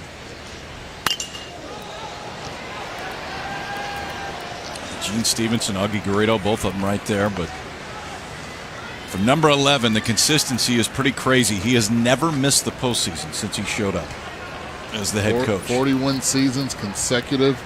Continues to dominate on that factor. The only thing he hasn't been able to do is win the big one. Zach Watson changeup, filthy, and he's gone. Well, the Astros all over the Red Sox tonight, and tomorrow will be the culmination of the series. Minute Maid Park, Sunday Night Baseball.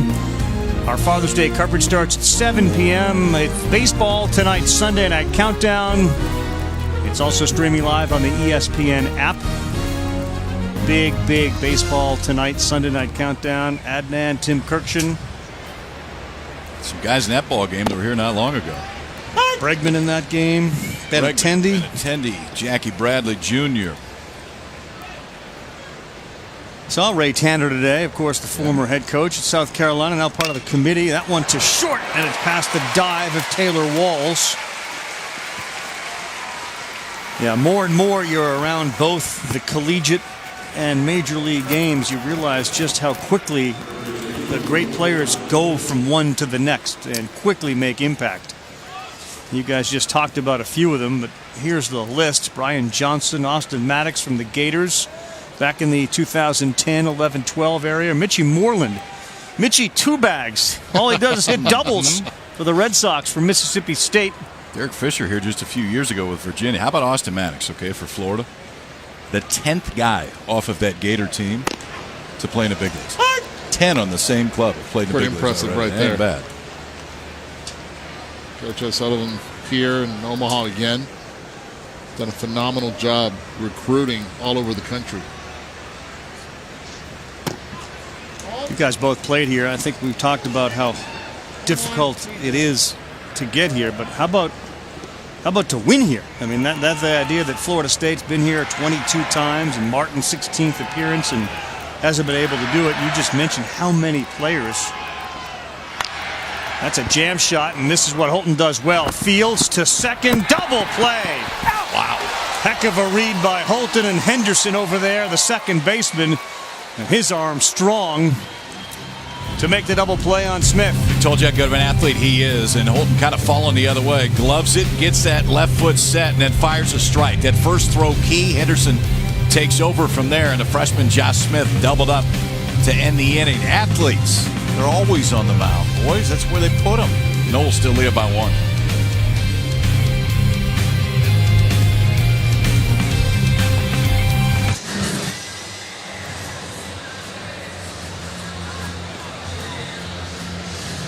LSU pitching coach Alan Dunn and Alex Lang still trying to figure out the fastball command in this game. And Dunn saying to Lang this last half inning, look, I know you don't really have it, so let's try starting off some hitters with maybe a first pitch changeup. See if we can get ahead. If we can get ahead, then maybe we go back to the fastball. At that point, maybe get a little more comfortable with it, guys. I like it. It sounds like every inning there's sort of a new message. And now he looks at his hat, perhaps a message written in the hat. I mean, we talked about this earlier. For Lang, the fastball command is not necessarily there. Even though the changeup is the third best pitch, the changeup has gotten better. Now, sometimes you can find fastball command by going to something else. That was a first pitch changeup right there. Lohr's right on it. Keep your ears open out, Laura. Like it. Walls just reaches base. Walked, doubled, tied the Florida State record for reaching base in 13 consecutive plate appearances. We just talked about Major League Baseball players. The record was previously held and now tied with Paul Sorrento. Paulie. Former great Indian Mariner. About to break it here. One pitch away.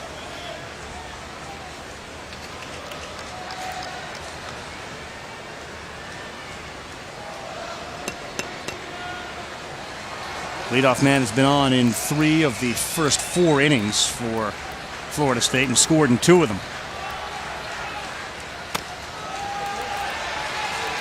And that's a dangerous spot because we're bringing up Dylan Busby, who's had himself a night. On that first inning, pitch up in the zone, gets that fastball and hits it to where not a lot of men have been able to hit it. Straightaway center, and then the third inning again continues to go up the middle with runner in scoring position. Wall scores easily. He's the reason the Seminoles are up by 1, 3-2.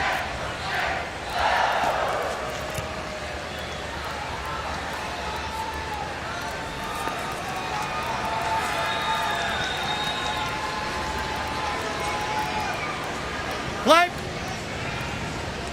So Walls now with the Florida State record. He's reached base safely in 14 consecutive plate appearances. No.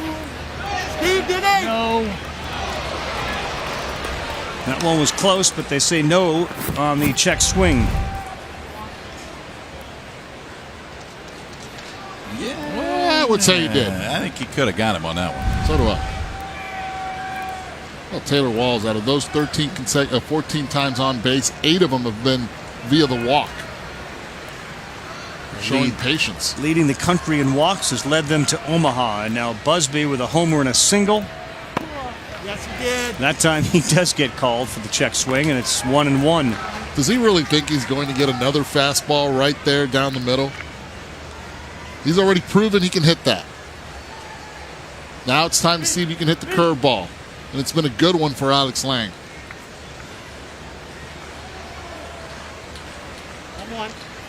College game, you'll see it, the pitching coach from the dugout call the pitch.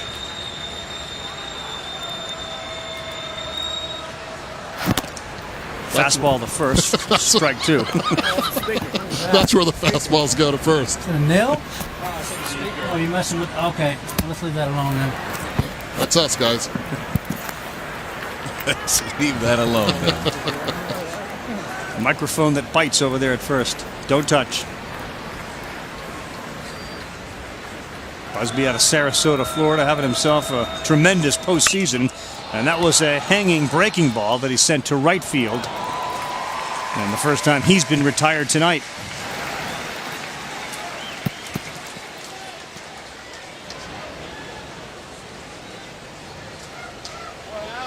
He's taken 3 pretty good swings. I mean, that one he just missed, but home run to dead center, single up the middle. Anytime recognize a breaking ball in a spot he can handle it, just hit it right at Dykeman and right. And this is where one of their better hitters, Jackson Luke, comes up to the plate and has not looked good at all in both plate appearances. 2 strikeouts, 1 looking, 1 swinging, but the curveball has done him in. Hasn't been able to make the adjustment whatsoever on Alex Lang's curveball. Fastball, called strike.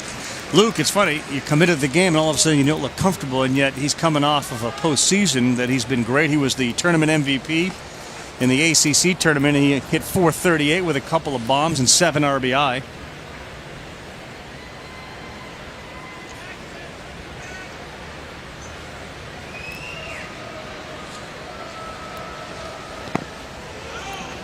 That one in the dirt. Luke, like so many of the Florida State players, has dealt with some health issues. Yeah, but this one was crazy. 1 in 2 million chances. He had shingles.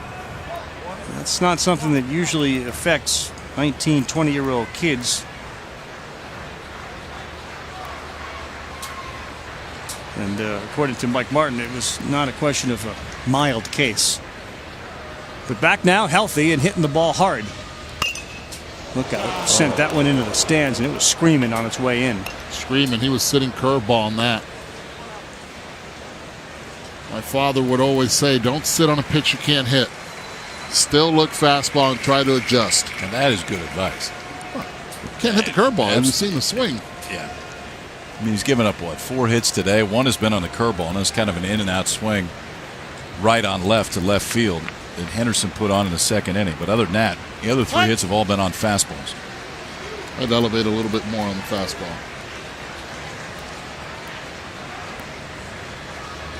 Or you can go to first with it and elevate there.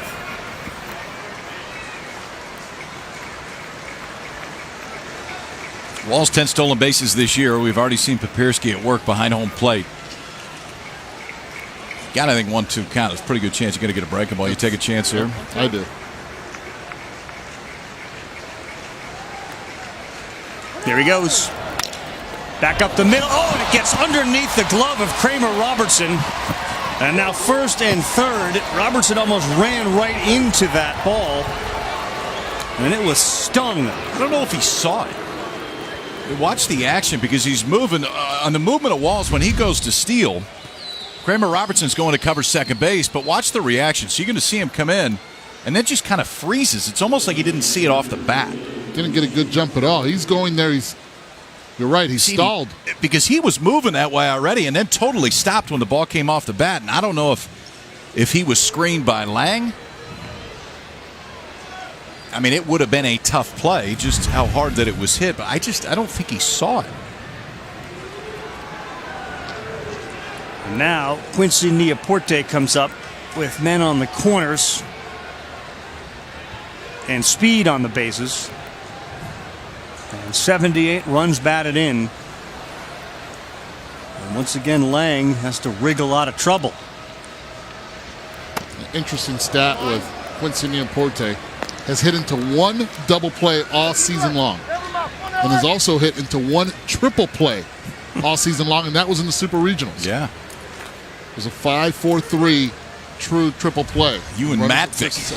Triple play Matvick had that one. Yep. All right, Mr. Dunn's going to come on out and talk to. I was wondering when, what inning this conversation was going to take place. And you see their other starter and one of the better pitchers in college. Jared Poche down there running down, the left-hander who has not had a relief appearance in over a year.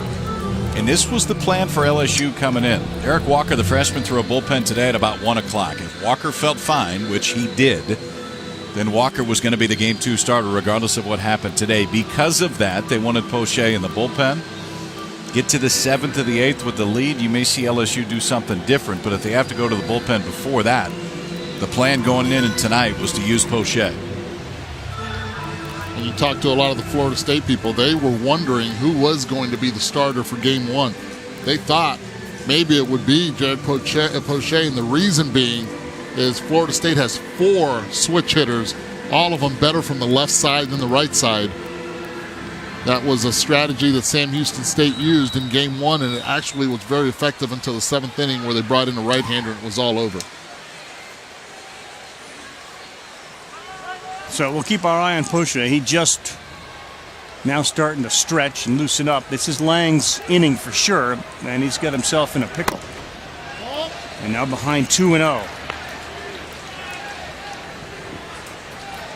Neaporte, during batting practice yesterday, hit them midway and near where the food is served out there in left consistently. A lot of guys hit the ball in batting practice and they think they got it, ends up on the track. His ended up way deep in the seats.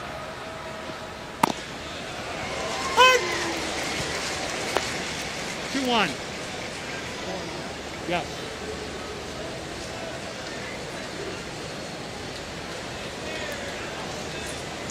It's almost 400 with runners in scoring position.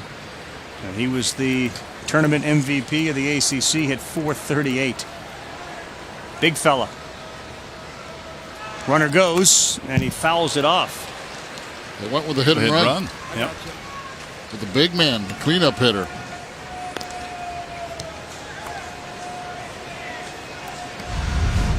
Got a breaking ball, too. 2-1 curveball, Neoporte out in front of it. Lucky he got a piece of it, too, because it was a very late break and understandable for Luke on first base. Time for the curveball in the dirt. Yeah. This is when you really have to trust Papirski, and he's given you every reason in the world to trust him on that breaking ball in the dirt. Taylor Walls is down there at third base. That one's in the hole. Fielded, and the long throw to first. Safe at first. RBI. Infield hit. Quincy Neoporte. 4-2 FSU. That's a really good piece of hitting. Yep. That's a curveball that hasn't been hit down in the zone. Right under the quadrant, the lower quadrant. Gets in the 5-6 hole. See that bounce that it takes right over Smith.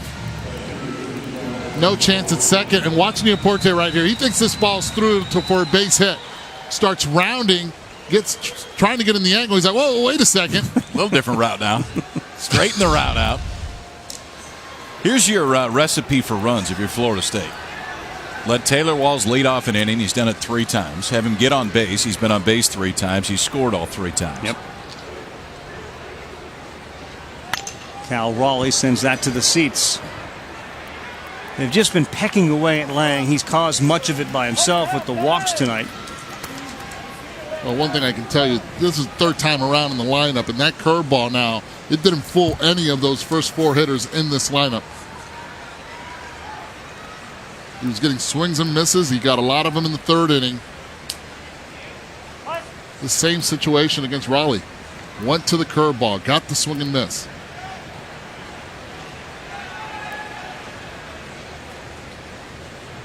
Raleigh 0 for 2. He struck out his last time up.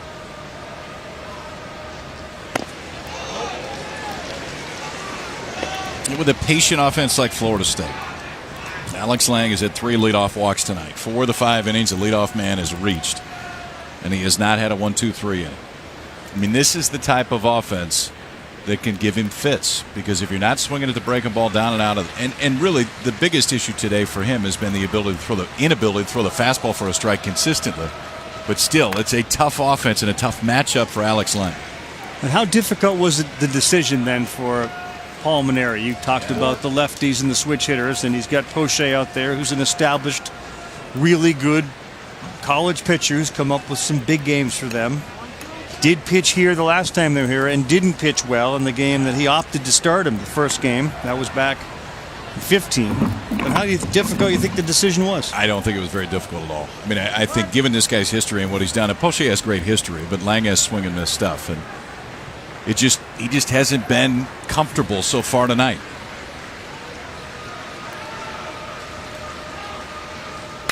One, two, double play ball. Freeman, Robertson, got it. Big helper. It could have been a lot worse. Florida State tacks one on, but Raleigh grounds into a 4-6-3 double play. LSU's now down 2 and in need of some runs.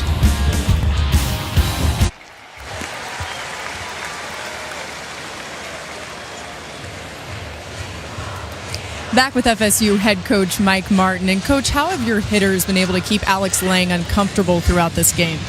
Laura, I think we've had good at-bats. I think that's the main thing that we've done, and we just got to keep that up because he is really a good pitcher, and that breaking ball has been dominating us.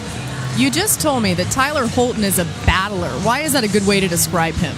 Because he's very much in control of his emotions. He's very much in control of the game. He doesn't let anything affect him, whether it's a close pitch or whether he made a bad pitch. He doesn't lose his poise. Well, thank you. My pleasure. Carl. Thank you, Laura. Mike Martin is enjoying this, and you never know when you're going to come back. There are not too many years left, of course, on that bench, so you never know how many opportunities you're going to get. And this one may have surprised him a little, given where they were about a month and a half ago, but he is enjoying the heck out of this. Does he ever yell? Oh, yes. Does he? Oh, yes. He'll give you Jiminy Christmas. What are you doing? Just. Oh, yes, he will.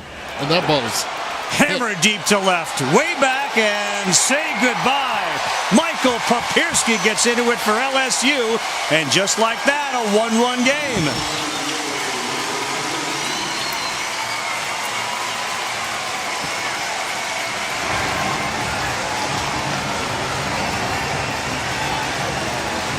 They're jumping on the first pitch, guys. That's exactly what they're doing, jumping on that first pitch. Leadoff hitter of the inning. Again, pitch right down the middle. Holton trying to get ahead so he can use that changeup, but this is a true four-seam fastball. The Tigers making the adjustment.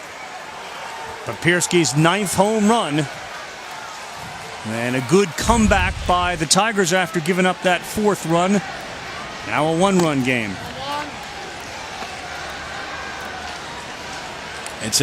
To me, that's the biggest thing about this LSU offense.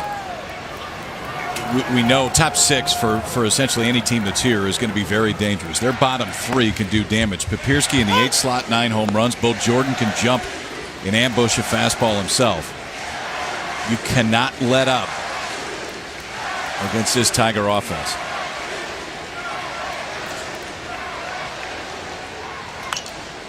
He's missing a spot right there. That's supposed to be inside. I think he yelled into his glove, too. I think he knew it right when he threw it. He got lucky on that one. Pitch out over the plate. The way Jordan strides, it's a long stride. Can't help him out. This is the time now you go to the changeup down and away. You go for the chase. Went with the curveball. Jordan singled his first time up.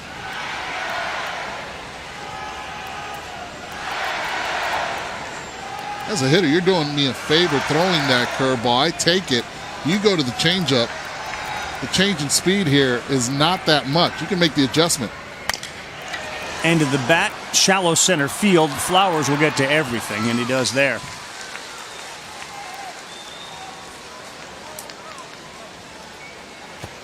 He looks good in center field. No, both these kids do. I mean, it's you have a freshman center fielder. You can look out there in both these dugouts and know you got him for another 2 years after this. That's pretty good feeling at a premier defensive position on the diamond. Both these teams are so strong up the middle. Walls, Henderson, and Flowers, and on the other side, this guy, Kramer Robertson, at short with Freeman and Watson up the middle. And the catchers tonight have both been really good. That one play, obviously, with Raleigh when he had the ball slip out of his hand. But other than that, they've been tremendous. Throwing guys out, keeping balls in front of them.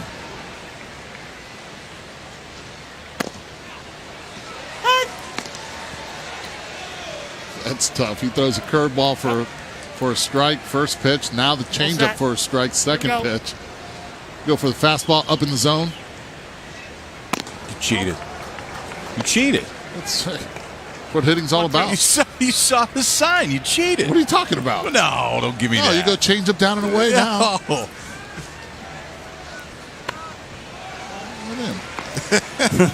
What in? Missed his spot. I go change up again, and he hasn't put the sign in. All right. Because he never throws that one. It's pretty good now. Go 0-2 to 3-2, and you get off speed the first 2 pitches. Break a ball, then a change up down 0-2. Kramer Robertson has worked it all the way back to a 3-2 count. And there's Mom, Kim Mulkey, the Baylor women's basketball head coach. For those of you at home wondering, bottom 5. I like the strategy. She's got the yellow shirt on, but no logo on the yellow shirt. Oh, whoa. That ball was high, Kramer. She's intense. She used to catch when Kramer was younger. She would catch while he would pitch, and he once broke off a curveball that nearly broke her ankle. That was the end of that. Called strike 3 on the inside corner.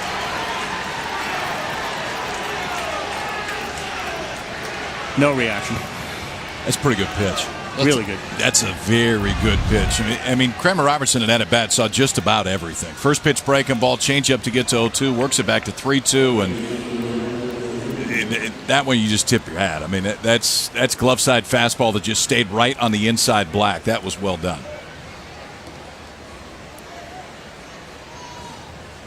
I know what Mom's thinking. If you wouldn't have swung that pitch up, that would have never happened. You don't think she's thinking like maybe we switch the old sneaks up, get new cleats, new spikes, new nails? We're 0 for 3 right now.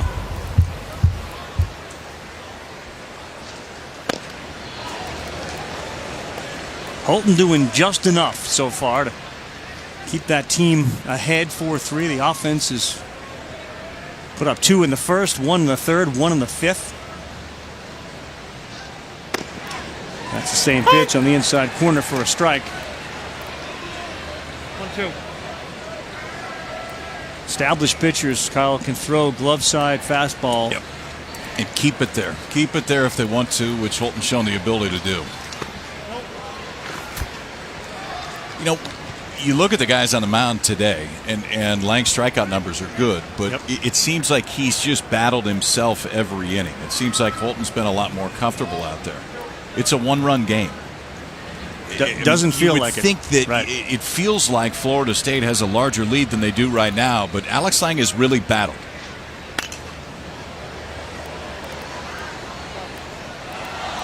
That's what happens when you start looking for that changeup up in the zone. That fastball works. That fastball is way up, way out of the strike zone, but guys are chasing it. That's where your eye level is. They're laying off that curveball down. His bat path is so flat, though, that if you throw him that changeup down and out of the zone, I just don't think he can get to it. Throw him that one, he's got a chance. Not when it's hit out there. Flowers reels it in. Michael Papierski, the 8-hitter, the catcher, with a blast off to left. And we got ourselves a one-run game at the College World Series. Noles and Tigers.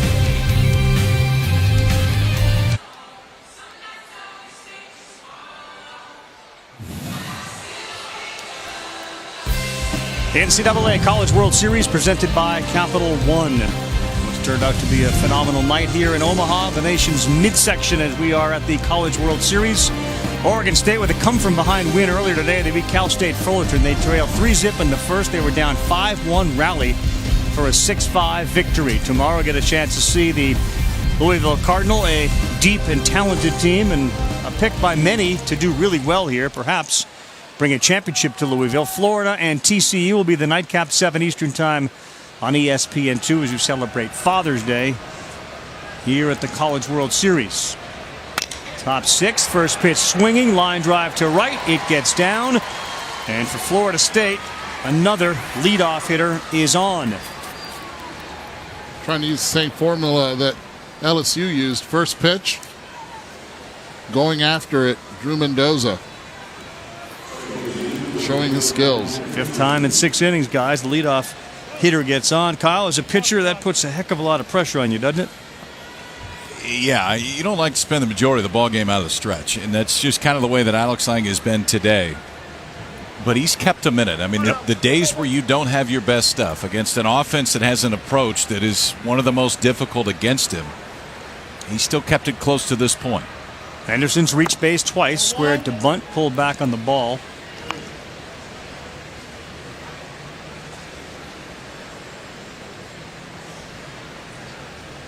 Postcard shot from TD Ameritrade here tonight. Good hit and run combination right here.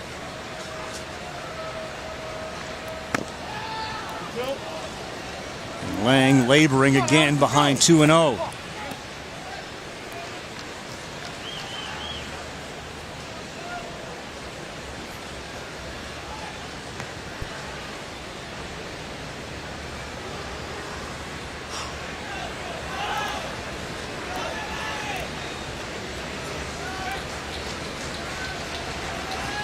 '91st pitch of the night for Lang.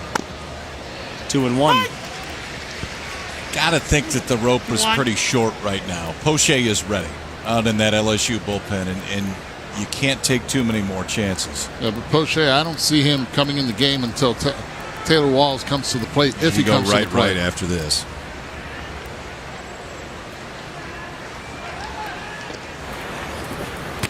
He's thrown 90 pitches, and I don't mean to make light of it, but that's not as if he's lobbing it over to first base. So every time there's a base runner on, he throws over there pretty hard, bullet. 2 or 3 times. He's been throwing a lot over to first. Is that like a half a bullet? Quarter? Go with that. Half a bullet. Half a boule.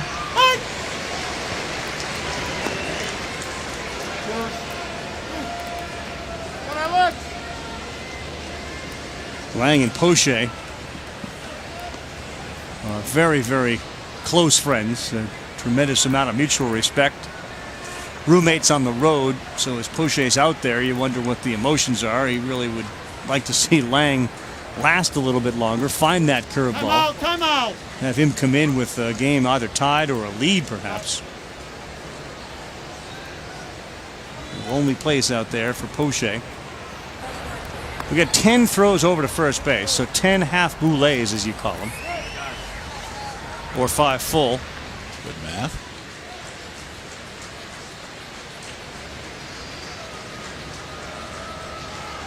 There's a great breaking ball for a strike, and another strikeout, 8th of the night for Alex Lang. He's had to make a pitch. This has been the one that Alex Lang has gone to the entire night. Doesn't matter if it's right-hander or left-hander. That 12-6 plays against both, and you can see that spike grip right over the top of it. He's now struck out 6 of the 9 hitters in this Florida State lineup, 8 total in the ballgame.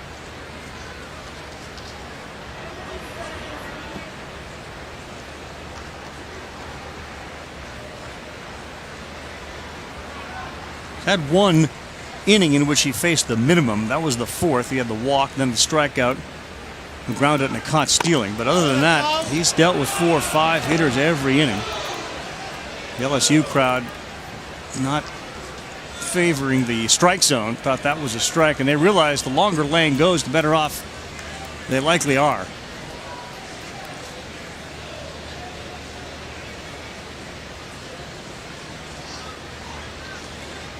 Eddie, you let him borrow your hat? Looks like it. Probably found it in my suitcase. What do you mean? You lost your suitcase? It got stolen, Carl. Wait, what? It got stolen. I know you were going to go there. I've been literally trying to mix and match. I appreciate the belt that you loaned me. Well, you're welcome. I really appreciate it right here. That's right. Yeah, no, that's a good look. What do you mean it got stolen? Are you really literally stolen? Well, I did a game in Anaheim before coming out here and went to LAX, and I forgot that I had a suitcase. We always travel with carry-ons. So I left the airport. Short trips, carry-on. Short trips, right. carry-on, 1, 2, turn around. This time it's a 16-day road trip with the College World Series. Checked the bag in Miami all the way to LAX. Got in the car rental company when I got there. Took the car, drove to Anaheim. And when I got out of the car, the suitcase wasn't there. I want to go back to a key part of this story. Okay, go for it. You got on the bus without the bag. Is that accurate? I got on the on the rent-a-car bus. Okay. Third to first. Sans bag. But, no bag. No, but but he had I had two carry-ons. I had 2 carry-ons with me. So the hands were full. Yeah, I had 2 carry-ons with me, which I usually have. And then when I got to clarify, the larger bag did not make it onto the bus. The larger bag, the one I checked in, it's a 16-day road trip, didn't make it. Okay. So, long story longer. Long story longer, you now have my belt. I called, and they said, we have your bag. I went back after the game, and guess what? The bags wasn't there anymore. You got some new unis. That's guess what? Wells on the ground, double play ball. Robertson flips, Freeman, another one. We'll find out if that's the end of the luggage story or there's more. Kim Mulkey, LSU, liking that.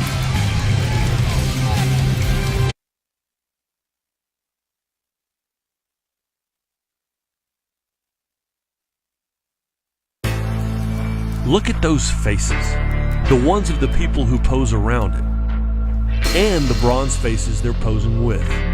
The Road to Omaha statue was sculpted by a local artist. I want the fans to be able to stand next to the sculpture and feel like these are my players. Forever captured in perpetual celebration. Forever photographed by perpetually happy baseball fans. Virginia coach Brian O'Connor's likeness is one of the faces on that statue outside. He played at Creighton. Virginia not here this year. But it is one of those that you do take pictures around, and every year that you've come to the College World Series, LSU fans, they buy tickets assuming the team is going to get here anyway. So they're always here in big numbers and ready to party and celebrate and do things like that. And then LSU showed up this year and made it even better for them. And even more of them show up. Ground ball to first, pulls the first baseman way off, but Holton, the good athlete, gets over there to cover. And Duplantis is retired. First man up, first man down. That was that first pitch again, going after it, leading off an inning. They don't waste any time. Think that was it for Lang? Gets a double play and Poche came out, or is he going to go back out? Well, he's still sitting down. I think the telltale sign will be whether he stands up and starts throwing with 2 outs. Because if so, I think it's a clear indicator that Poche will come into the ballgame. The way that Alan Dunn's talking to him right now, it looks like it's still his. Well, he's got J.C. Flowers leading off the inning. Yep.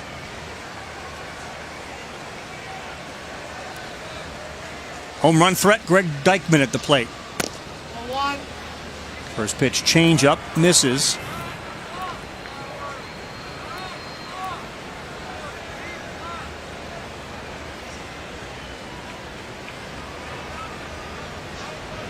And we used the Tom Glavine reference earlier. That's one pitch that Tom Glavine used a lot. Lefty on left changeup.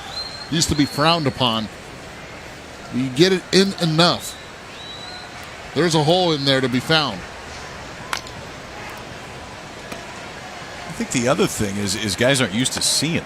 There's not a lot of right on right changeups. There's not a lot of left and left changeups. But if you have sink, still a pretty darn good pitch.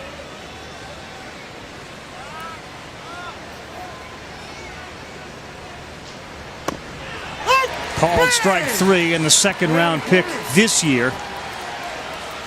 In the Major League Draft, strikes out. Tyler Holton picks up his 4th, but again, look at the first 2 outs he's gotten, how easy they have felt. Let's go down to Laura.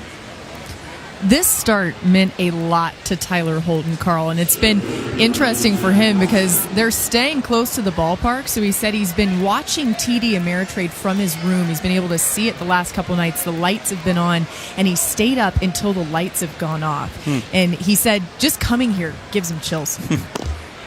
So what time do the lights actually go off? 10 p.m. He's early to bed, guys. I was going to say, that's... wow. Yeah, there were some loud booms last night. Thunder early, and then fireworks. Fireworks late and loud. Rain or rain. The fireworks went off at 10 last night. Tyler Holton went to bed right after. Shut it down. I think a lot of the Florida State players understand what's at stake, and it's trying to win a championship for Mike Martin.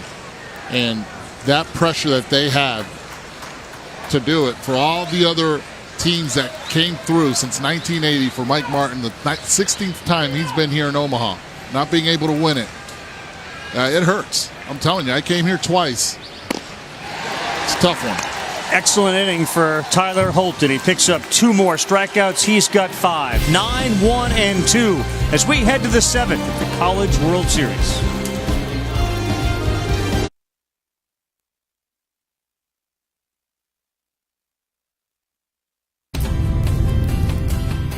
I'm Alex Bregman. I played in Omaha for the LSU Tigers. Now I play third base for the Houston Astros. My favorite thing about Omaha was just the love for the game that the fans had there. The town shuts down and all that matters is college baseball. LSU and Omaha definitely prepared me to play here in the big leagues. When you play on a big stage like that in front of 30,000 people, the game slows down for you now. So it's a lot of fun, and I really enjoyed it. Made a huge impact when he was here. He's doing the same thing now at the Major League level for the Houston Astros. Sunday Night Baseball. The Red Sox and the Astros at 8 p.m. Eastern Time with baseball tonight. Sunday Night Countdown at 7. The Astros and Bregman and Correa and Alex Cora, who, of course, was with us at the College World Series last year. He's now a bench coach for A.J. Hinch. Both those guys played here. Sorts of connections from Omaha to the Bigs. Here we go. We got David Price on the mound tomorrow night against Joe Musgrove at 8 p.m. Eastern Time. We, of course, have college baseball at 7 on ESPN2 with TCU taking on the Gators of Florida. So if you talk about efficiency, how about that last half inning from Tyler Holton? 2 strikeouts. His pitch count has stayed very efficient over the course of this ball game, too. Felt like 2 pitches. It was actually 9, but it was very quick to get his offense back up. And as you can see, obviously Lang is still back on the mound for LSU.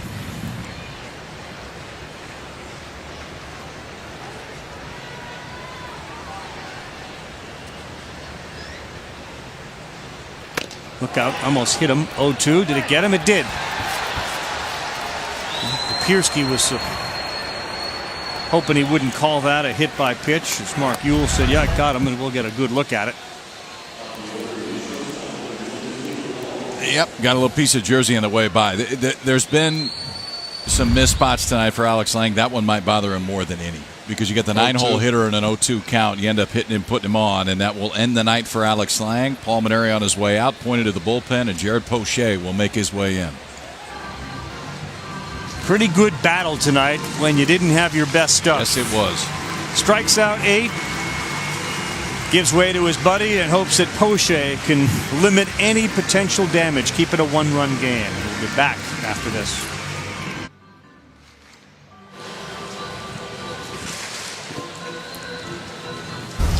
The one hitter into the 7th inning. The day for Alex Lang is over, but from a strikeout standpoint, pretty impressive. 8 on the day for Lang. First on a breaking ball, then a fastball, and you will see most on that pitch right there. One of the best curveballs in all of college baseball. And he battled some consistency with the fastball today, but the curveball, when he needed it, was very good for Lang as this ball game went on. 8 strikeouts in 6+ innings.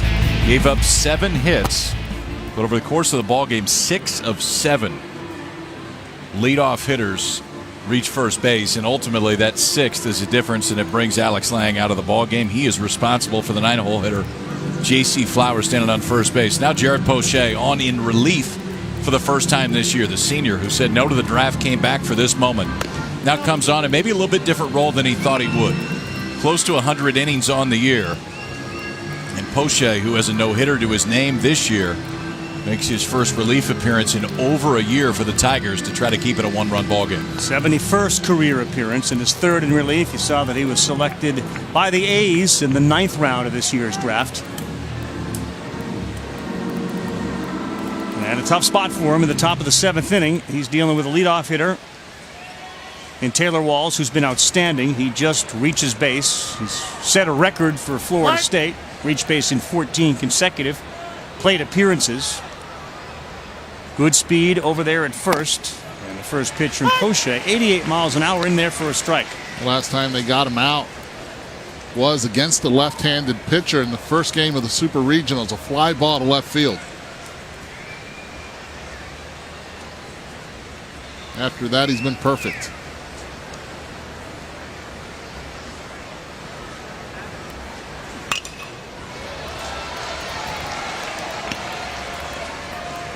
Challenge for Poche, not being used to this, is what, Kyle? The relief appearance versus starting. You know what I think the biggest challenge was? He probably got up and sat down 3 or 4 different times. And as a starter, you never do that. I mean, from the first pitch is time backwards as far as you want to go, but you know exactly what the routine is going to be. You don't heat up, sit down, heat up. He did it at least twice. I think he did it 3 different times. It's something that he hasn't done in a long time. 0-2 slow roller. One plays at first. Well, they said he held the bag. So for the first time in 14, now 15 plate appearances, Walls is retired as Robertson throws him out. Nice job by Nick Coombs, who really had a stretch for this. Robertson attacking this baseball and actually hurrying, knowing Walls gets down the line well. Good job at first base. Staying on the bag. Great call by Mattingly, first base umpire.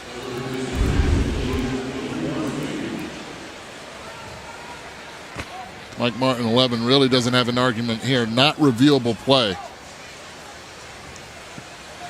Plays that are reviewable. Those of you that have watched Major League Baseball games understand their rules. Here at the College World Series, fair or foul, it must first touch the ground or a fielder beyond the initial position of first or third base. So in the outfield, basically. Ground rule double or homer, catch or no catch in the outfield or foul territory.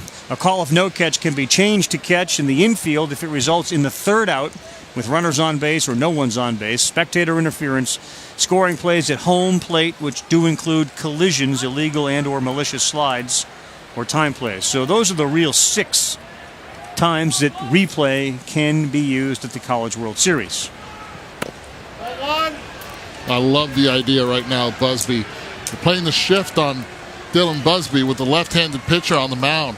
He's a very good bunter. It's one thing they do work on at Florida State. Everyone knows how to bunt. Busby with a homer, a single. He flew out to right. If you're LSU, do you want to bunt, give up an out with this guy swinging a red-hot bat? I don't think you mind it at all if you're LSU. I mean, if you're gonna trade an out for a runner standing on third base, I think you take it. Yeah, but he's not bunting for a sac bunt. He's trying to push it to the second. No, I understand that. But after the swings we've seen him take today, oh, no doubt. I think I'd much prefer. But what he did do is he forces Freeman now on the other side of the bag. Absolutely.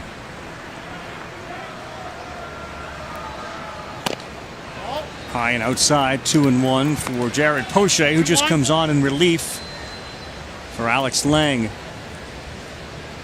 Poche comes in 1 win shy of the all-time LSU record in wins. 37 careers. Scott Schultz has 38. That's saying something with the history of this program.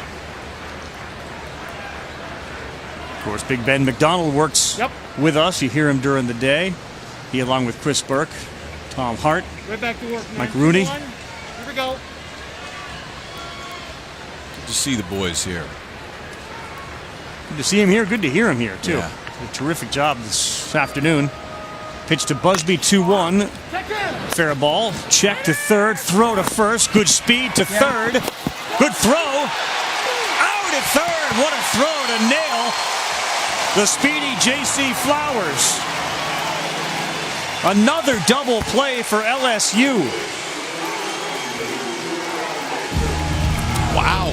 Double play, but a little bit unconventional. A little rollover ground ball to the freshman. Josh Smith looks the runner back. Strong throw to first. And then Nick Coombs, who already has 2 hits, with a seed to third base. Smith gets the tag down. The old 5-3-5 double play. You see that one every day. Keeps it a 1-run ball game.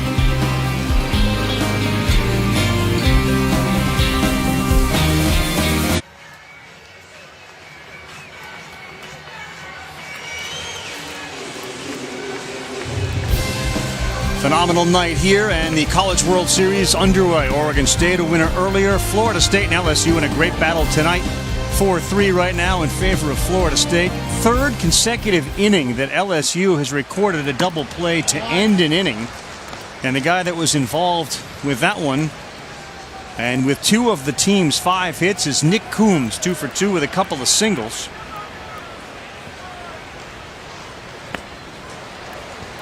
He was swinging for the downs on that one. Trying to use his aggressiveness there. Pitch 1-0. Good changeup down and away. Coombs has done a nice job looking for the pitch up. He showed a tremendous arm. That play just felt like, even with the look back of Flowers at second base, that somehow he was going to be safe at third base on the long throw across the diamond. And Coombs was able to throw across and get Flowers at third base.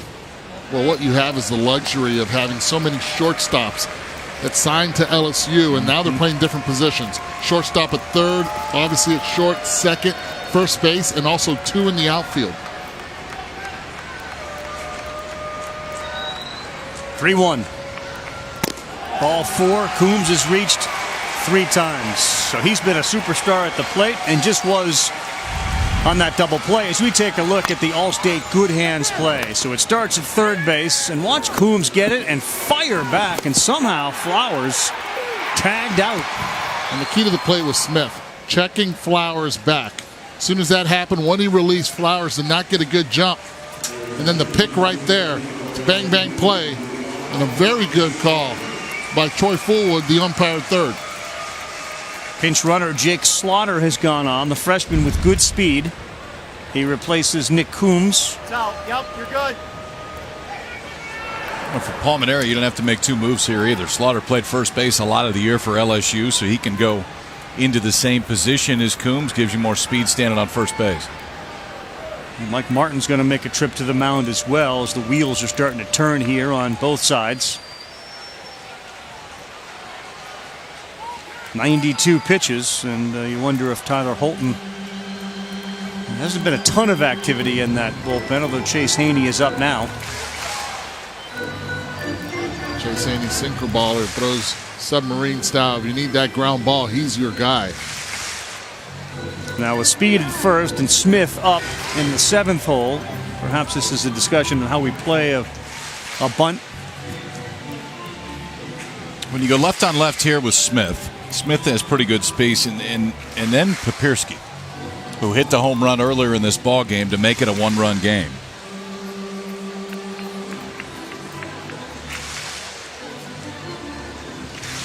Being the home team here, I see him going for the bunt.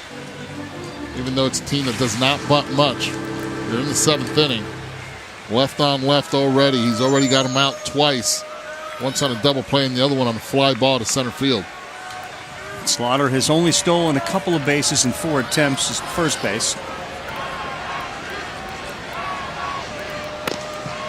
Called strike.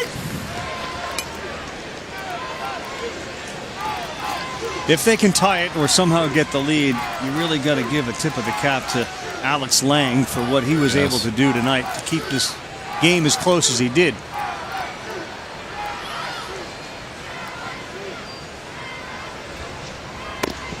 High, 1-1. You can see Holton sliding towards first base, and the third baseman Busby is crashing.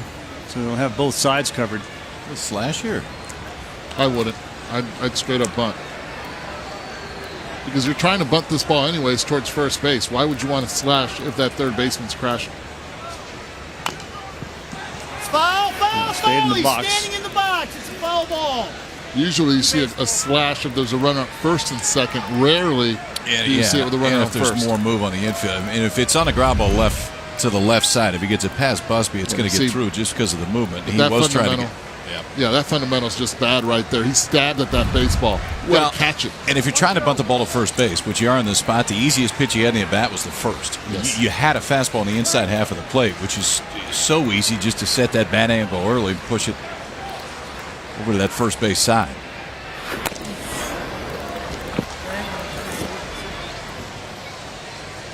I let him swing away now, 1-2. Especially after that last attempt. Didn't look too comfortable.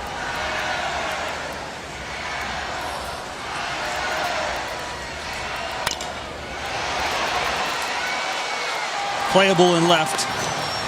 And an easy one for Jackson Luke. But man stays at first base, and now Michael Papirski comes up. He did this in the 5th. He went hunting on that first pitch, got that four-seam fastball, didn't miss it. These ball players earlier today and again in this game, they're not looking at this ballpark like it's a small one. Jumped off his bat almost 105 miles an hour. Talk about the small things, though, and the ability to score that run with that great speed from Freeman, which allowed them to score. And the inability to get that runner to second base in scoring position is another thing you got to remember if Florida State's able to prevent that run from coming in here. There's no short-term memory here. He knows exactly what happened last time up. I say he's getting a changeup first pitch, or at least, or the curveball, one of the two, but not the fastball.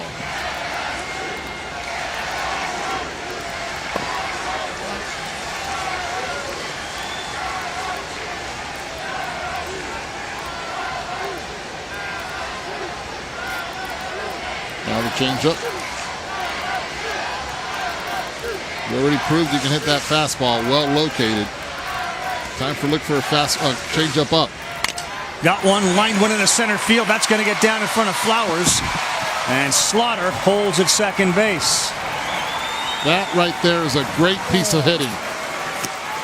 That's having a plan at the plate. You're looking for a pitch up in the zone. You know the pattern already that Holton has used. Smart hitting. Get that changeup up. Don't try to do too much with it. Right back up the middle. Little soft flip of the bat.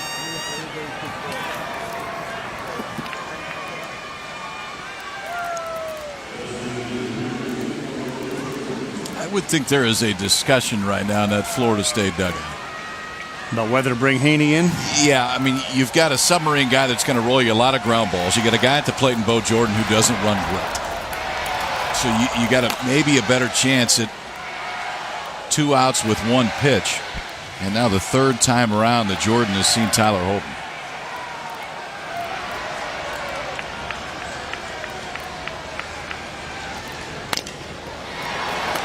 He'll just do it himself. 5-4-3 double play, and they had a man, Papierski, in motion. And a double play. That is the first one we've seen from them to end the inning. We've seen 3 from LSU.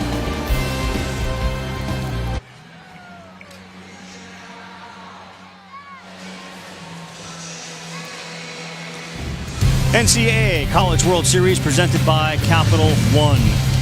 Big 5-4-3 double play turned. It was actually the second double play to end the inning for the defense of Florida State. LSU has done 3 of them. Double plays. Real solid pitching by Tyler Holton has been the big story. The game summary looks at Walls, who scored 3 runs already, and Papierski with his big home run. Really tight game, well played, well pitched. Lang battled. He's been replaced by the guy on the mound, Jared Poche. Jake Slaughter has gone into play first base. You see pinch ran for Nick Coombs, so he's over there at first as Poche. First pitch of the 8th inning is a ball. He's got Jackson Luke, Quincy Neaporte, and Cal Raleigh due up this inning. Sky high on the infield, and Freeman. Ooh, almost popped out of the glove, but he held on. That bad boy wanted to come out.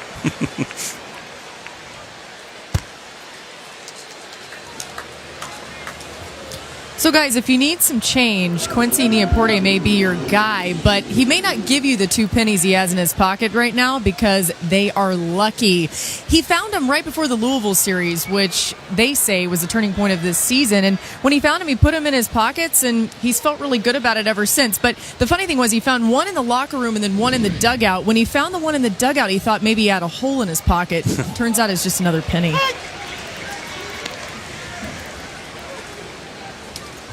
What if he came across like somebody who had lost like 85 cents?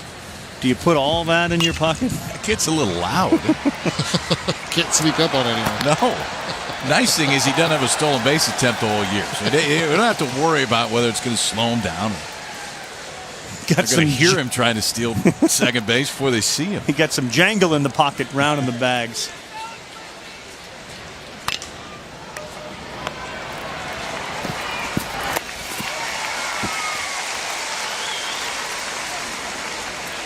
Neaporte and his pennies go back to the bench.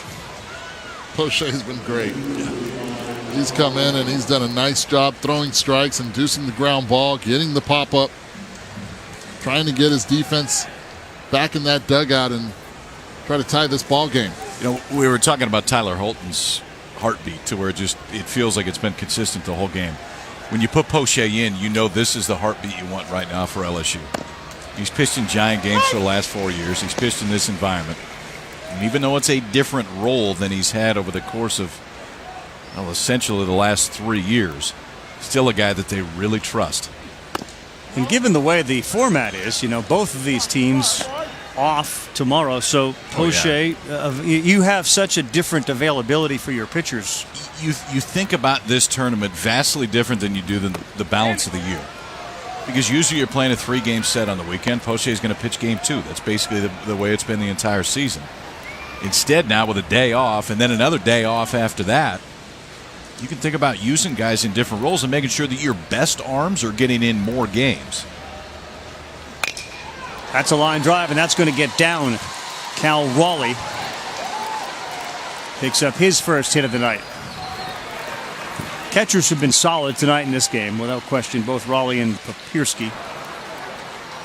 But finish your thought, because you win tonight, you win your next game. Monday, you're off until like Friday. Yeah.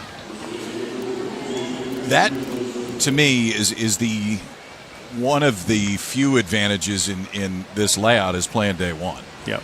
Because if you win day one and then day off, win on Monday, you can bring day one starter back on Friday if you like. Yep. I mean, he's going on 5 days rest.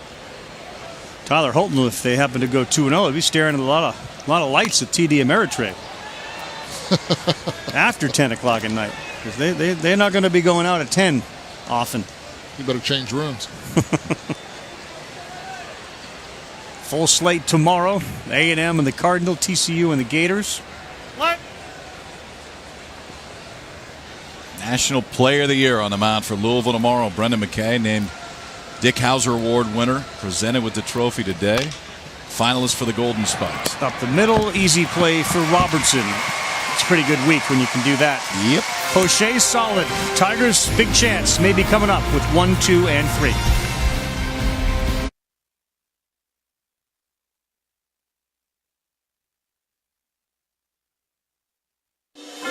The NCAA College World Series is presented by the Capital One Venture Card. Earn unlimited double miles on every purchase every day. What's in your wallet? And in part by Gatorade, the proven sports fuel.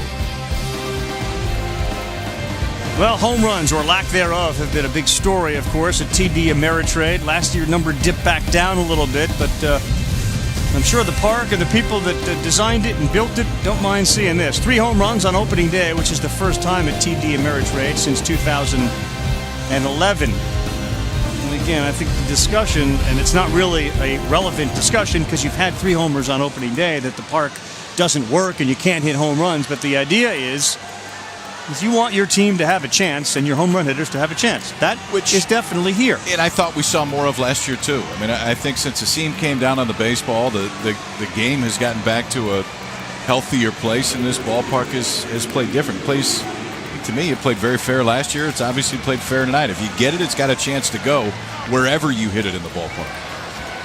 Big inning. Holton still on the mound.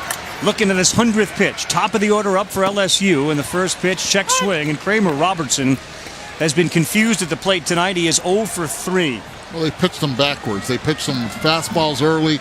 Then after that, they started him with a curveball, this time with the changeup. He's been about as clutch a hitter as you can get. He's been red hot for LSU lately. And they would love to get the leadoff man on here in the 8th. You take a look at his numbers in the last 13. There is some activity in the pen. Alec Bird and Drew Carlton, lefty and righty, warming for Florida State.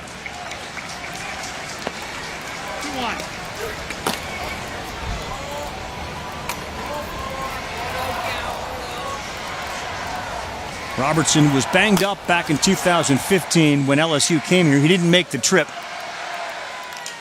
And he pops this one up, and more frustration for Kramer Robertson.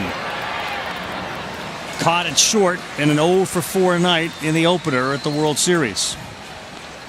And that so far has been the success of Holton, being able to shut down both guys at the top of the lineup, Kramer and Freeman. Freeman did get on base with the fielder's choice and was able to score. Yeah, but for Kramer tonight, 3 fly ball outs and a strikeout. 1 through 5 hitters tonight, 1 for 15 and 5 strikeouts. And honestly, if you looked at Tyler Holton and he's thrown 104 pitches, this could be the second inning. As far as his approach, his style, his demeanor, you wouldn't know he's thrown 104. Pitch 1 to pitch 105, it's looked very consistent. Well, he has to make sure that Cole earns his way on. Can't give him a walk here, not with his speed. We already saw him create a run with that stolen base earlier.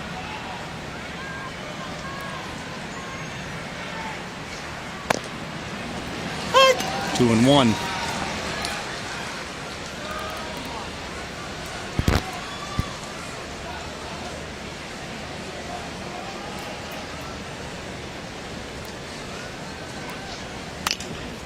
Beaten off the glove, and that's going to allow Freeman to reach base. There may have been a play for the shortstop, Trevor Walls, but Holton got a glove on it. And to your point, Eddie, real good speed now on at first. Really good speed now. This is a game changer. Ground ball right here up the middle. Walls would have had it. See him going after it, and you see the frustration by Holton right there, yelling in his glove. He knew it. See, that's when pitchers don't say athletes. Get out of the way. That's the one where your instinct tells you to go get it, and later on your mind says maybe I shouldn't have done that, because even with the speed of Freeman, Walls was charging that he was going to be there in plenty of time, and I think they throw him out. He's already got a stolen base tonight, not going there in the first pitch to Antoine Duplantis, ball 1.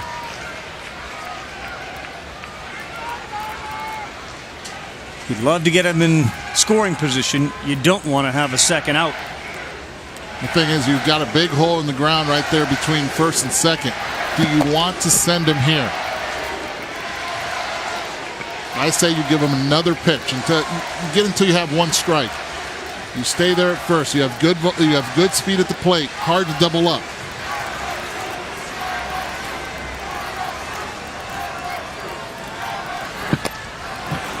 See, last time he went on first move. This is too risky of a time to go on first move. There were 2 outs last time. They were down by 2. This time he is the tying run. You have 3-4 at the plate. In there for a strike to even it up at 1-1. Duplantis tonight, of the 5 top hitters, he was the one that had the only hit. Now Freeman has them at 2 for 16, the top 5 hitters. 19 steals on the season for Cole Freeman, tops on the team.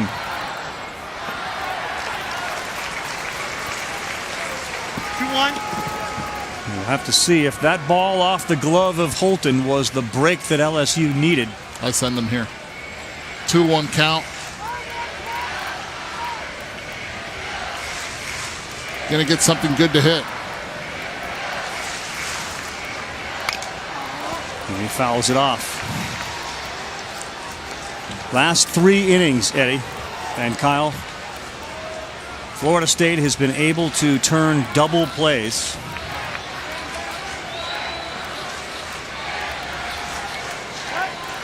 Both programs, they don't beat themselves up. Defensively.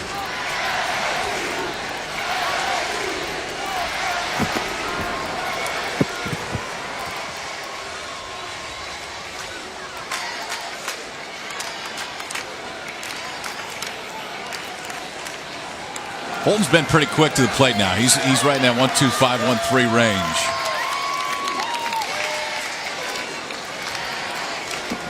Time called beach ball, right field. We saw one earlier today. Beach ball number 2. That's how you get them to like you. Look at that. Even them wearing purple and gold out there just became Stephen Wells fans out in right field. You throw it back. Now he's a buddy. What?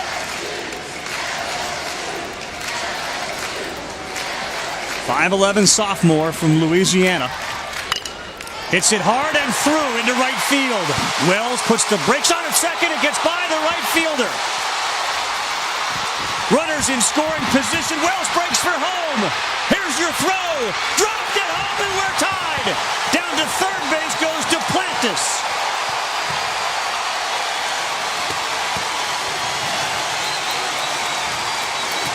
It's Freeman and his speed. I called him Wells. Freeman's speed was the difference again for LSU as they tie it up.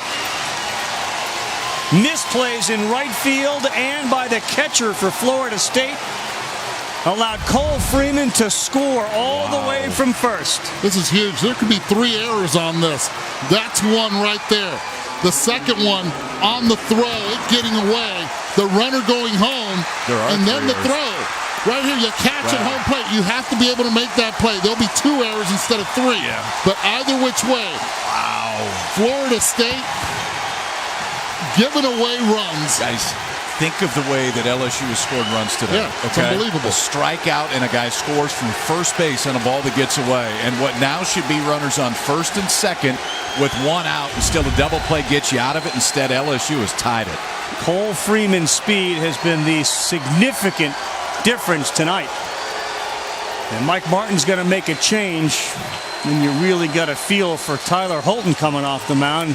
What just happened?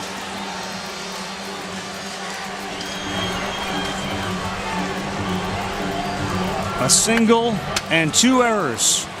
And the one thing that major league teams will tell you that you can never have enough of is speed. And Cole Freeman's legs have tied the game up at 4. And we'll be back.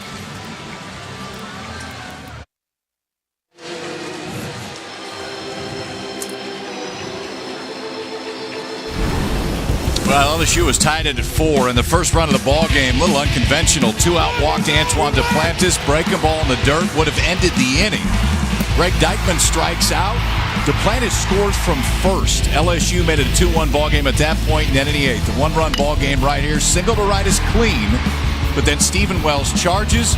Ball gets away, and now we got problems because Cole Freeman is running. He slides into third, but the minute his ball gets away, that's 2 errors on Wells and right.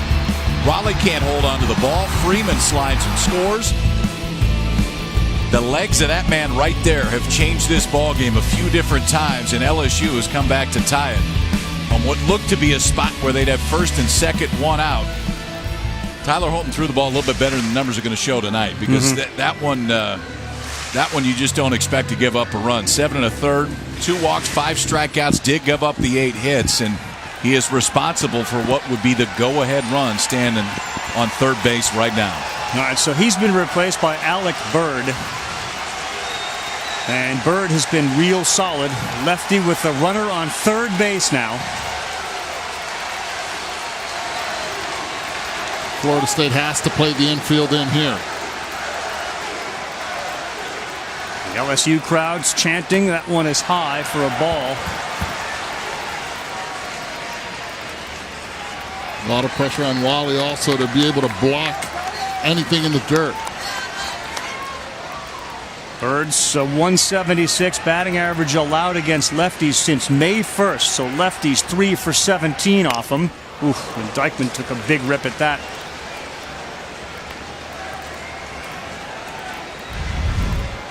About this hanging curveball here. Dykman just out in front a little bit. He wants that one back. Yes, he does.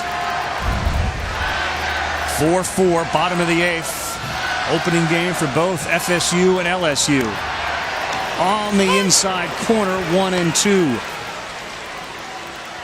Front door breaking ball. I don't think he's trying to throw it there, but the reaction of Dykman thinks this one's inside. You can see him kind of gap on it. It looked like it did just catch the inside corner of the plate, so Dykman now on a 1-2 hold.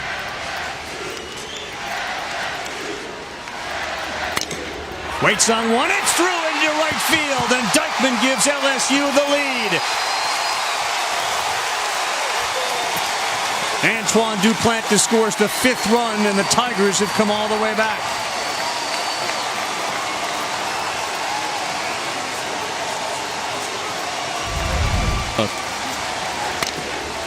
Infield in for Florida State, and Eddie, it looked like Matt Henderson was in the right spot. It was almost a false step towards second base. Like he was expecting the ball to go up the middle, and that little false step was enough. Got it just past the glove. Dykman on a 1-2 count. Drives in the go-ahead run for LSU.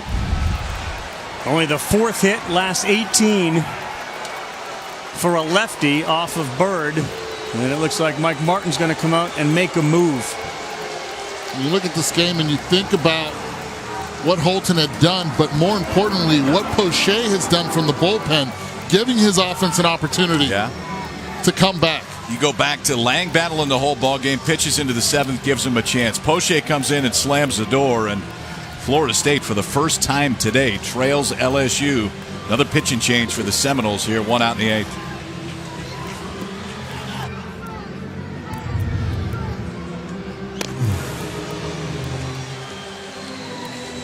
Well, up until that last play, it's been the puppies of Cole Freeman that have helped LSU get back into this one, and now it was the bat of Greg Dykman that's given LSU the lead 5-4. But watch Matt Henderson at second base.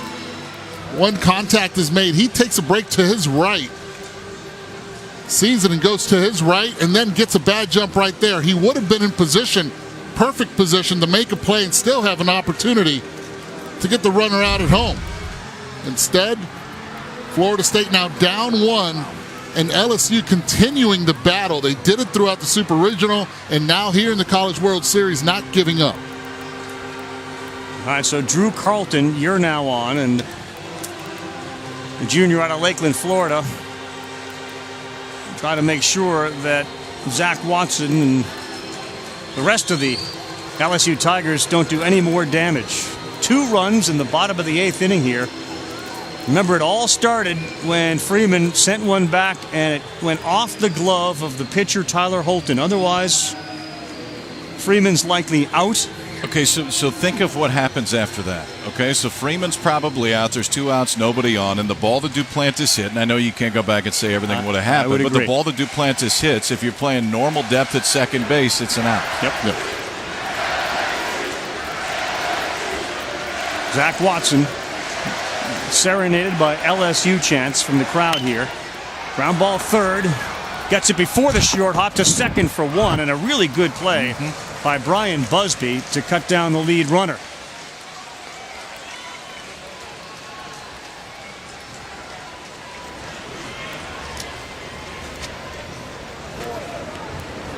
Two good plays made by Busby. He got it before the short hop and was able to make that throw across his body to take Dykman off the bag. When he charged it the way that he did, I didn't think he would spin and go to second base right there, but a pretty athletic move by Busby. And in talking to this Florida State coaching staff, that's the one thing they really raved about, is his athleticism over at third base. Pittsburgh Pirates took him in the 3rd round. 3 picks after Taylor Walls went to Tampa Bay. Jake Slaughter, who came in to pinch run for Nick Coombs, now gets his first shot at the plate, and they pitch out from Martin and Florida State, thinking perhaps that you'd see Watson moving.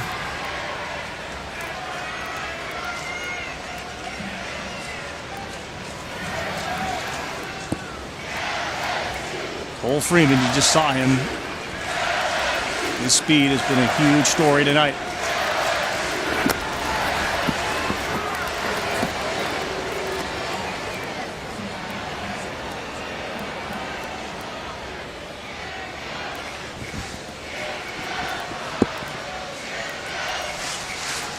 Those of you watching on the bottom line, you see there's been a big deal agreed to in the NBA, and SportsCenter will follow us. They'll have much more on it. But the Celtics have agreed to trade the #1 overall pick to the Sixers, one of their rivals in their division. And you do wonder what the next piece of that would be for the Celtics to give up the #1 pick, Markelle Fultz, who the Sixers have indicated they're going to take, and where the Celtics go. But that's coming up when we're done with Zubin Mehenti and Kevin Connors on SportsCenter. Strange bedfellows, given that they may be competing with each other in the NBA for years to come. If those Sixers players can stay healthy and stay on the court, and they pick up a point guard like Fultz, they're going to be a formidable team, and Boston's going to have to deal with them, and Cleveland will as well. You just got to wonder what's going through Mike Martin's mind right now. He's calm. I know he's calm.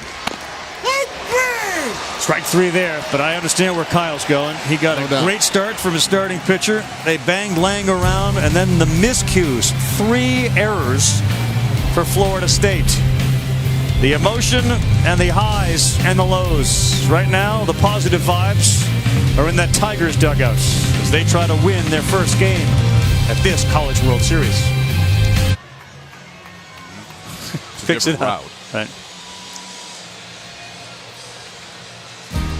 Welcome back, everyone. Little time lapse here in downtown Omaha, just across the street from TD Ameritrade. Some of the traffic that we have seen tonight and tomorrow. We'll see it for the rest of the week and into next week as we crown a champion here at the College World Series. And right now, LSU in the driver's seat thanks to 3 Florida State errors and the incredible speed of Cole Freeman. More on that in a moment.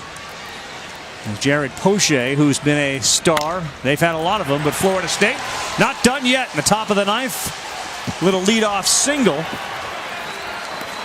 And Matt Henderson is aboard in the 7th spot.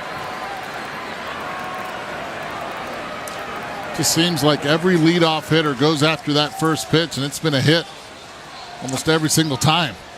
I understand the confidence with Jared Poche given his history, but I'm still surprised he's in the ballgame because Hunter Newman at the back end of the bullpen this year for LSU has been lights out. Stuff's a little bit different. He's not going to come in and throw 95. Paul Maneri rolling the dice, keeping the left-hander in there, and Henderson starts it off with a single to left. This is Nick Dare. And Poche's first pitch is called for a strike. And Dare just off the bench is like, really?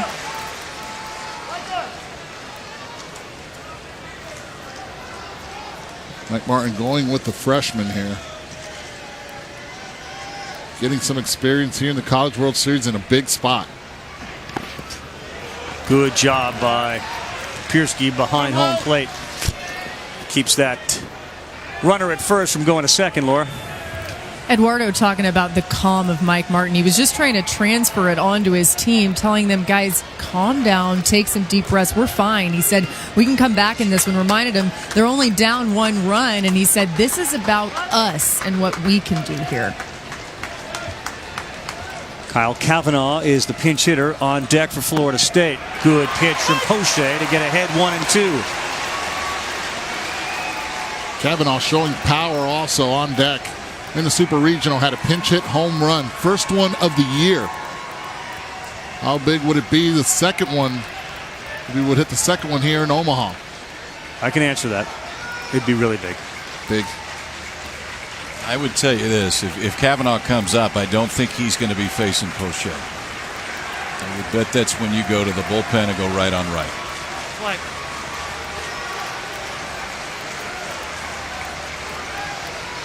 Gurr reached base a couple of times against Sam Houston State in the Supers. Oh, called strike 3. Big strikeout for Jared Poche on the corner with a breaking ball.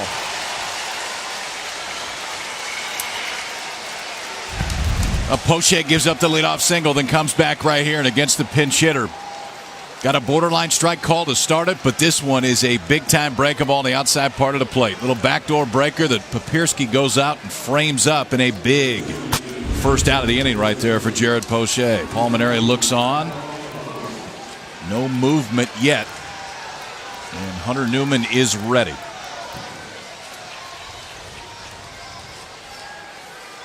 And I don't get the sense that he's going to make the move. He peeked down there.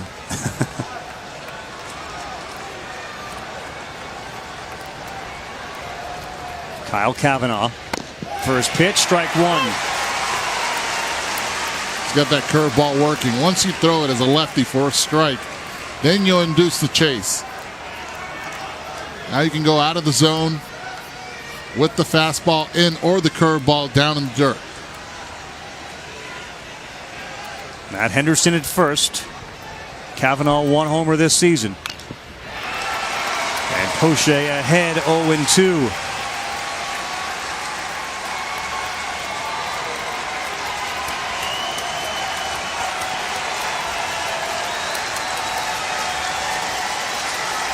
Oregon State a winner earlier today. They get the winner of this one at 7 Eastern time on Monday. I think you got to waste a fastball here.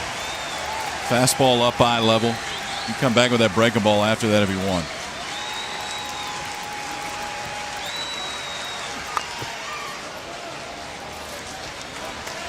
You better talk to him. That pitch is supposed to be in the dirt. Throw it. I will block it.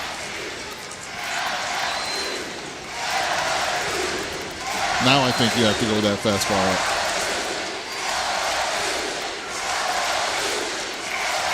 The LSU defense has turned 3 double plays tonight.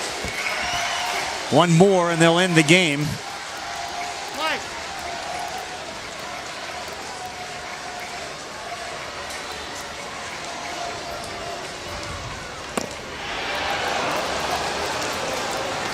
Oh, here comes that backdoor curveball. Same one he struck out Durr with.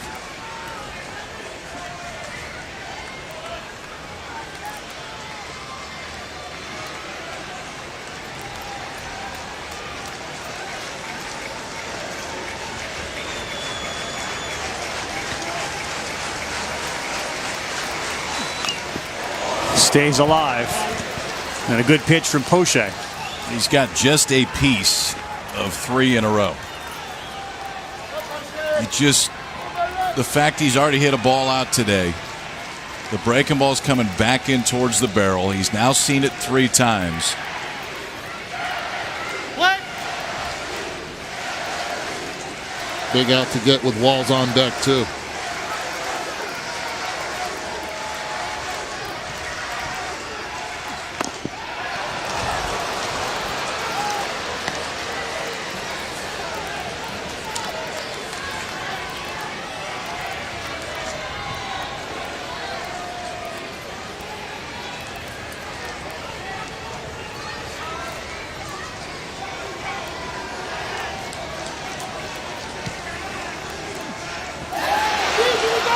Did he go? Called strike 3. Here we go again with a ball getting away from the catcher. First base was not moving. So the batter is out. This is a little different case. First base was occupied on that strike 3. In the other case, it was not. So Kavanaugh is out on strikes, and that's the second out of the inning. That's that good pitch right there, that curveball. You need to be able to block it. Didn't get in front of it. Caught the back work part the spin. It caught the back part of the plate. Had more spin on it than if it usually hits the dirt. Yeah. This is a tough call right here because you have Walls that's in fuego from the left side and you're bringing in Hess. Wow, now. Very interesting move. Now we're going straight velocity. For a second there, I thought that maybe Henderson would have been able to get to third base, which on a pass ball then would allow you to score, but he stayed wisely at second base. You obviously don't want to make that third out, but it had gotten so far away from Papirski. Give it up for Jared Poche. LSU fans certainly got what they wanted from him with the 2+ innings.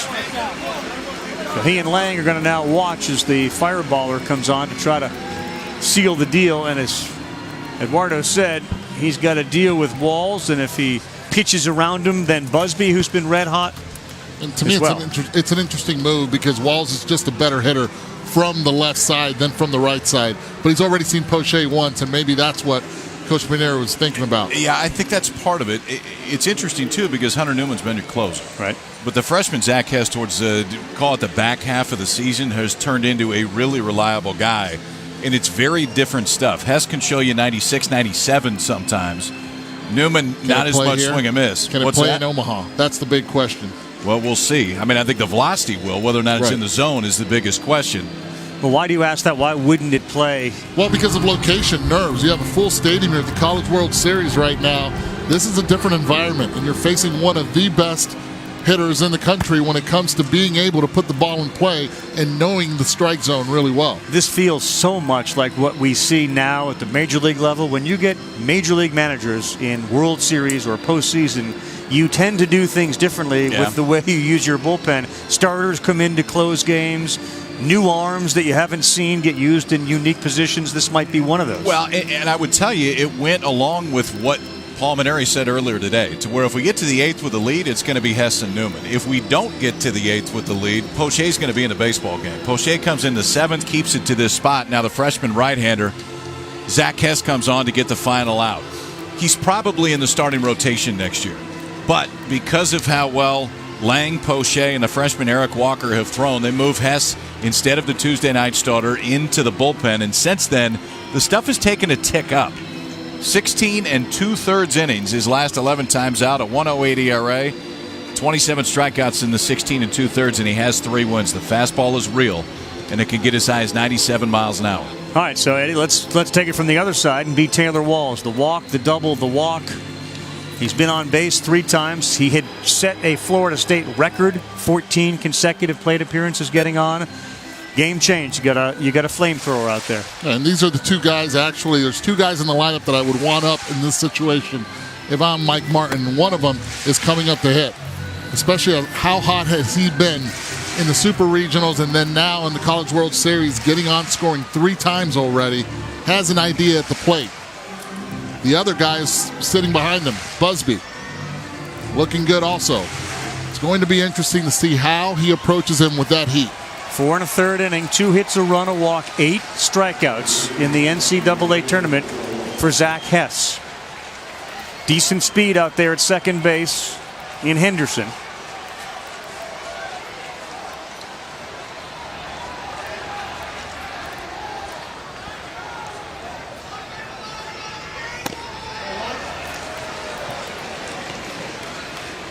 Body language is anything. Taylor Walls isn't stressing about this too much.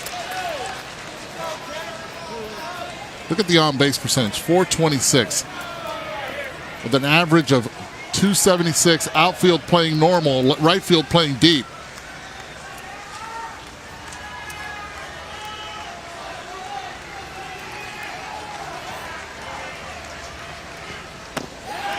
It's an off-speed pitch at 80 miles an hour, so 14 miles differential. And in there for a strike. That's big right there after throwing that 94-mile-per-hour pitch.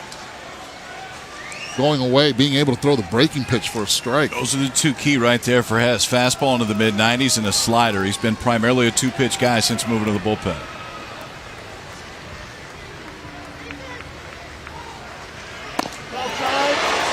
It's like a little cutter that didn't cut enough, and it's 2-1.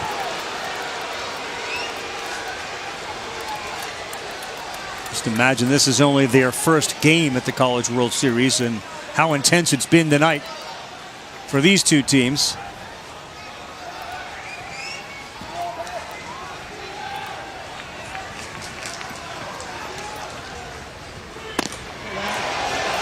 Seems like they're trying to pitch around him to get to Busby. Right on right, not coming in at all, staying away. None of those fastballs have been close. No, Papirski has sat on the outside, Blacker further out on all of them.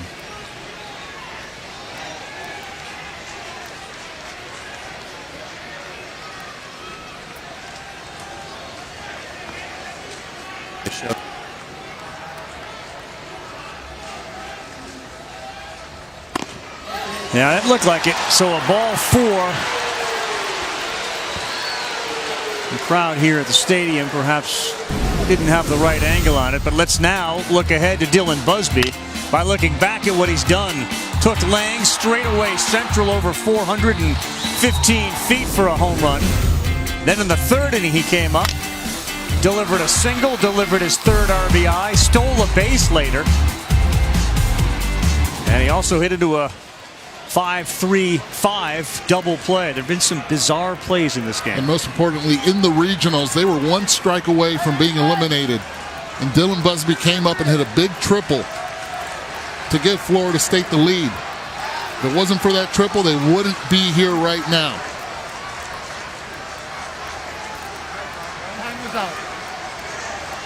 Zach Hess, the freshman, on in relief, 3rd pitcher for LSU. First pitch of this at bat is huge. Because I got a feeling Hess is coming first pitch slider. Yep.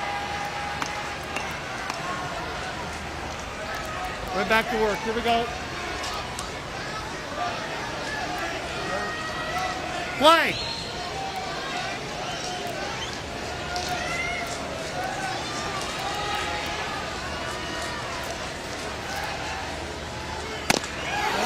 Fastball. That's a good pitch. Yep. That was a really good pitch. That hit the inside part of the plate. Pinsky was set up away. Yep. And watch where he sets up away, but look where this ball passes over the knees. That's a strike. On the scoreboard, it's a ball, and it's 1-0. You have to go slider here. Going fastball? That little cut to it. Cut there. When he went arm side, it had a little sink that time, and I don't think he was necessarily trying to cut it, but was trying to throw the fastball on the outside part of the plate. Got it around it enough. It probably had 3-4 inches of cut. Needed it. Dangerous spot against Busby. The 6'3" junior from Sarasota, Florida.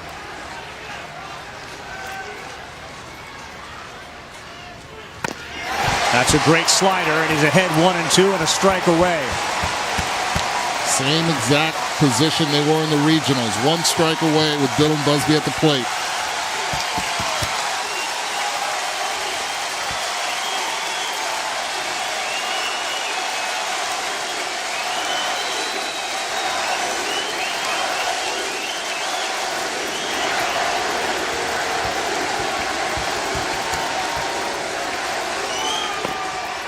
What a take. He just took the one he swung at, too. What a take.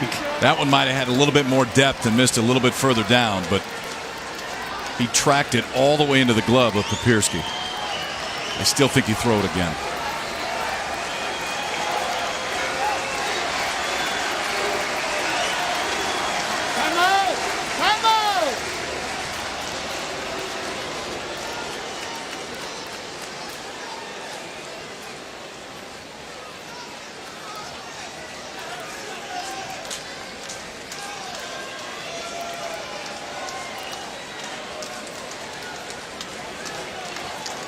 Thrown him 2 sliders already. You throw him another one here? Sure. I go fastball up. Got good velocity.